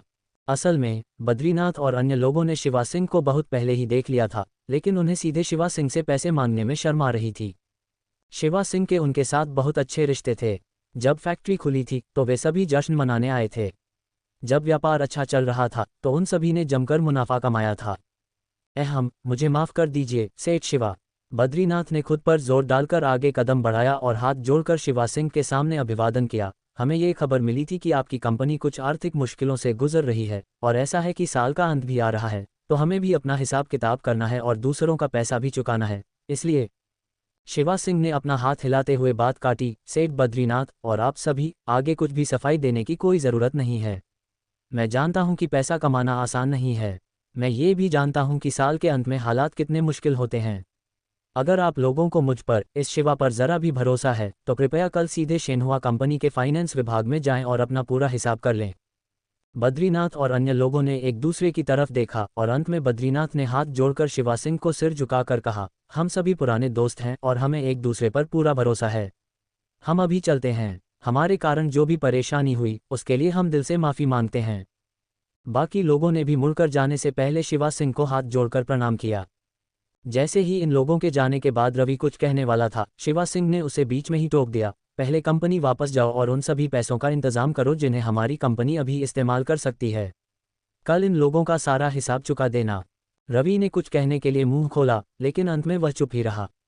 वह असल में ये कहना चाहता था कि भले ही वे सारा हिसाब लगा लें, फिर भी कंपनी शायद इतनी बड़ी नकद रकम का इंतजाम नहीं कर पाएगी, क्योंकि शिवा सिंह ने नकदी का सबसे बड़ा हिस्सा एक फिल्म कंपनी चलाने के लिए निकाल लिया था, और वह भी बहुत खुलेआम और बड़े धूमधाम के साथ। जैसे ही रवि वहां से गया, सुरक्षा टीम का कप्तान दाढ़ी वाला रंगा भागते हुए आया और शिवा सिंह से बोला, शिवा भाई, बहुत बुरी खबर है। अखबार के रिपोर्टर यहाँ पहुंच गए हैं, लेकिन मैंने उन्हें बाहर ही रोक रखा है। कौन सा अखबार? दैनिक जागरण। शिवा सिंह के माथे पर सिलवटें पड़ गईं। दैनिक जागरण और मिथक कंपनी के बीच एक बहुत गहरी व्यापारिक साझेदारी थी। शिवा सिंह ने एक बार हिंदुस्तान टाइम्स को हराकर दैनिक जागरण को बड़ी मुश्किलों से बाहर निकालने में मदद की थी, और इसी वजह से उसने दैनिक जागरण के सबसे बड़े मालिक जयदेव के साथ एक बहुत ही गहरी और मजबूत दोस्ती कायम की थी। जयदेव ने वादा किया था कि वह भविष्य में कभी भी शेनहुआ कंपनी की मजबूरी का फायदा नहीं उठाएगा, लेकिन किसी ने यह उम्मीद नहीं की थी कि यहाँ दौड़कर आने वाला सबसे पहला इंसान दैनिक जागरण का ही रिपोर्टर होगा। जैसे ही शिवा सिंह उन्हें मना करने वाला था, कुछ दूरी पर खड़ी एक बेहद खूबसूरत महिला रिपोर्टर ने उसकी तरफ हाथ हिलाया और बोली, सेठ शिवा, हम तो पुराने दोस्त हैं। क्या आप मेरे इंटरव्यू लेने से डर गए? जरा ध्यान से देखने पर शिवा सिंह को एहसास हुआ कि वह कोई और नहीं बल्कि देविका दास की अपनी खास और निजी रिपोर्टर लतिका माथुर थी।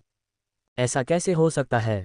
मुझे तो खूबसूरत औरतों को साक्षात्कार देना बहुत पसंद है, खास तौर पर लतिका जी जैसी प्यारी लड़कियों को। शिवा सिंह ने लतिका माथुर की तरफ हाथ हिलाया और लतिका को रोकने वाले लोग पीछे हट गए, जिससे उसे कारखाने के अंदर आने का रास्ता मिल गया। लतिका जी, आपको तो सब खबर रहती है, आपको हमारे कारखाने की मुश्किलों के बारे में इतनी जल्दी पता चल गया। शिवा सिंह ने लतिका माथुर को कारखाने के दफ्तर की तरफ आने का इशारा किया। शिवा सिंह के पीछे पीछे दफ्तर की ओर जाते हुए लतिका माथुर ने कहा, मैं एक पत्रकार हूं, हमारे पेशे में आप दुनिया की खबरों से अनजान नहीं रह सकते। दफ्तर के अंदर पहुंचकर शिवा सिंह ने सबसे पहले किसी को चाय बनाने के लिए कहा, फिर वह आरामदायक कुर्सी पर बैठ गया और लतिका माथुर उसके ठीक सामने बैठ गई। अगर मुझे सही याद है तो लतिका जी दैनिक जागरण की पत्रकार हैं, है न? शिवा सिंह ने एक बीड़ी निकाली और लतिका माथुर की तरफ बढ़ाई।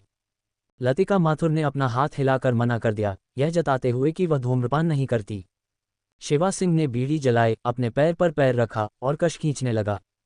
लतिका माथुर ने अपनी छोटी पुस्तिका सामने रखी मेज पर रख दी, मुस्कुराते हुए शिवा सिंह की ओर देखा और कहा, सेठ शिवा की याददाश्त बहुत तेज है। बिल्कुल सही, मैं दैनिक जागरण से ही हूँ। तो क्या आपके बड़े अधिकारियों ने आपको कुछ नहीं बताया? सेठ शिवा, आपके कहने का क्या मतलब है? ओह, मैं समझ गई। ऊपर वालों ने कहा था कि मिथक कंपनी के साथ होने वाली किसी भी बुरी बात की खबर न छापना ही बेहतर है। लतिका माथुर ने शिवा सिंह को देखकर एक चमकदार मुस्कान दी, जिससे उसके मोतियों जैसे सफ़ेद दांत चमक उठे।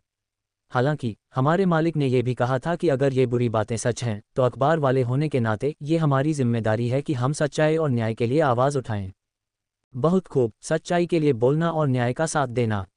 शिवा सिंह ने तारीफ की, फिर उस चाय की तरफ इशारा किया जो अभी अभी लाई गई थी। पहले थोड़ी चाय पी लीजिए। अगर आपको आवाज़ उठानी भी है तो उसके लिए पहले आपकी आवाज़ में दम होना चाहिए।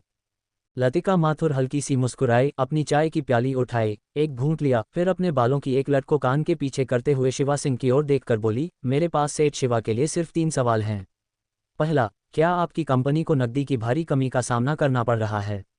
दूसरा, आपकी कंपनी कर्ज मांगने वालों से कैसे निपट रही है? तीसरा, क्या आपकी कंपनी ने अपनी सारी संपत्ति फार ईस्टर्न बैंक के पास गिरवी रख दी है? शिवा सिंह ने अपनी उंगलियों के बीच बीड़ी पकड़े हुए अपनी भौं खुजलाई। बहुत तीखे, तीनों के तीनों सवाल सीधे निशाने पर लगे हैं।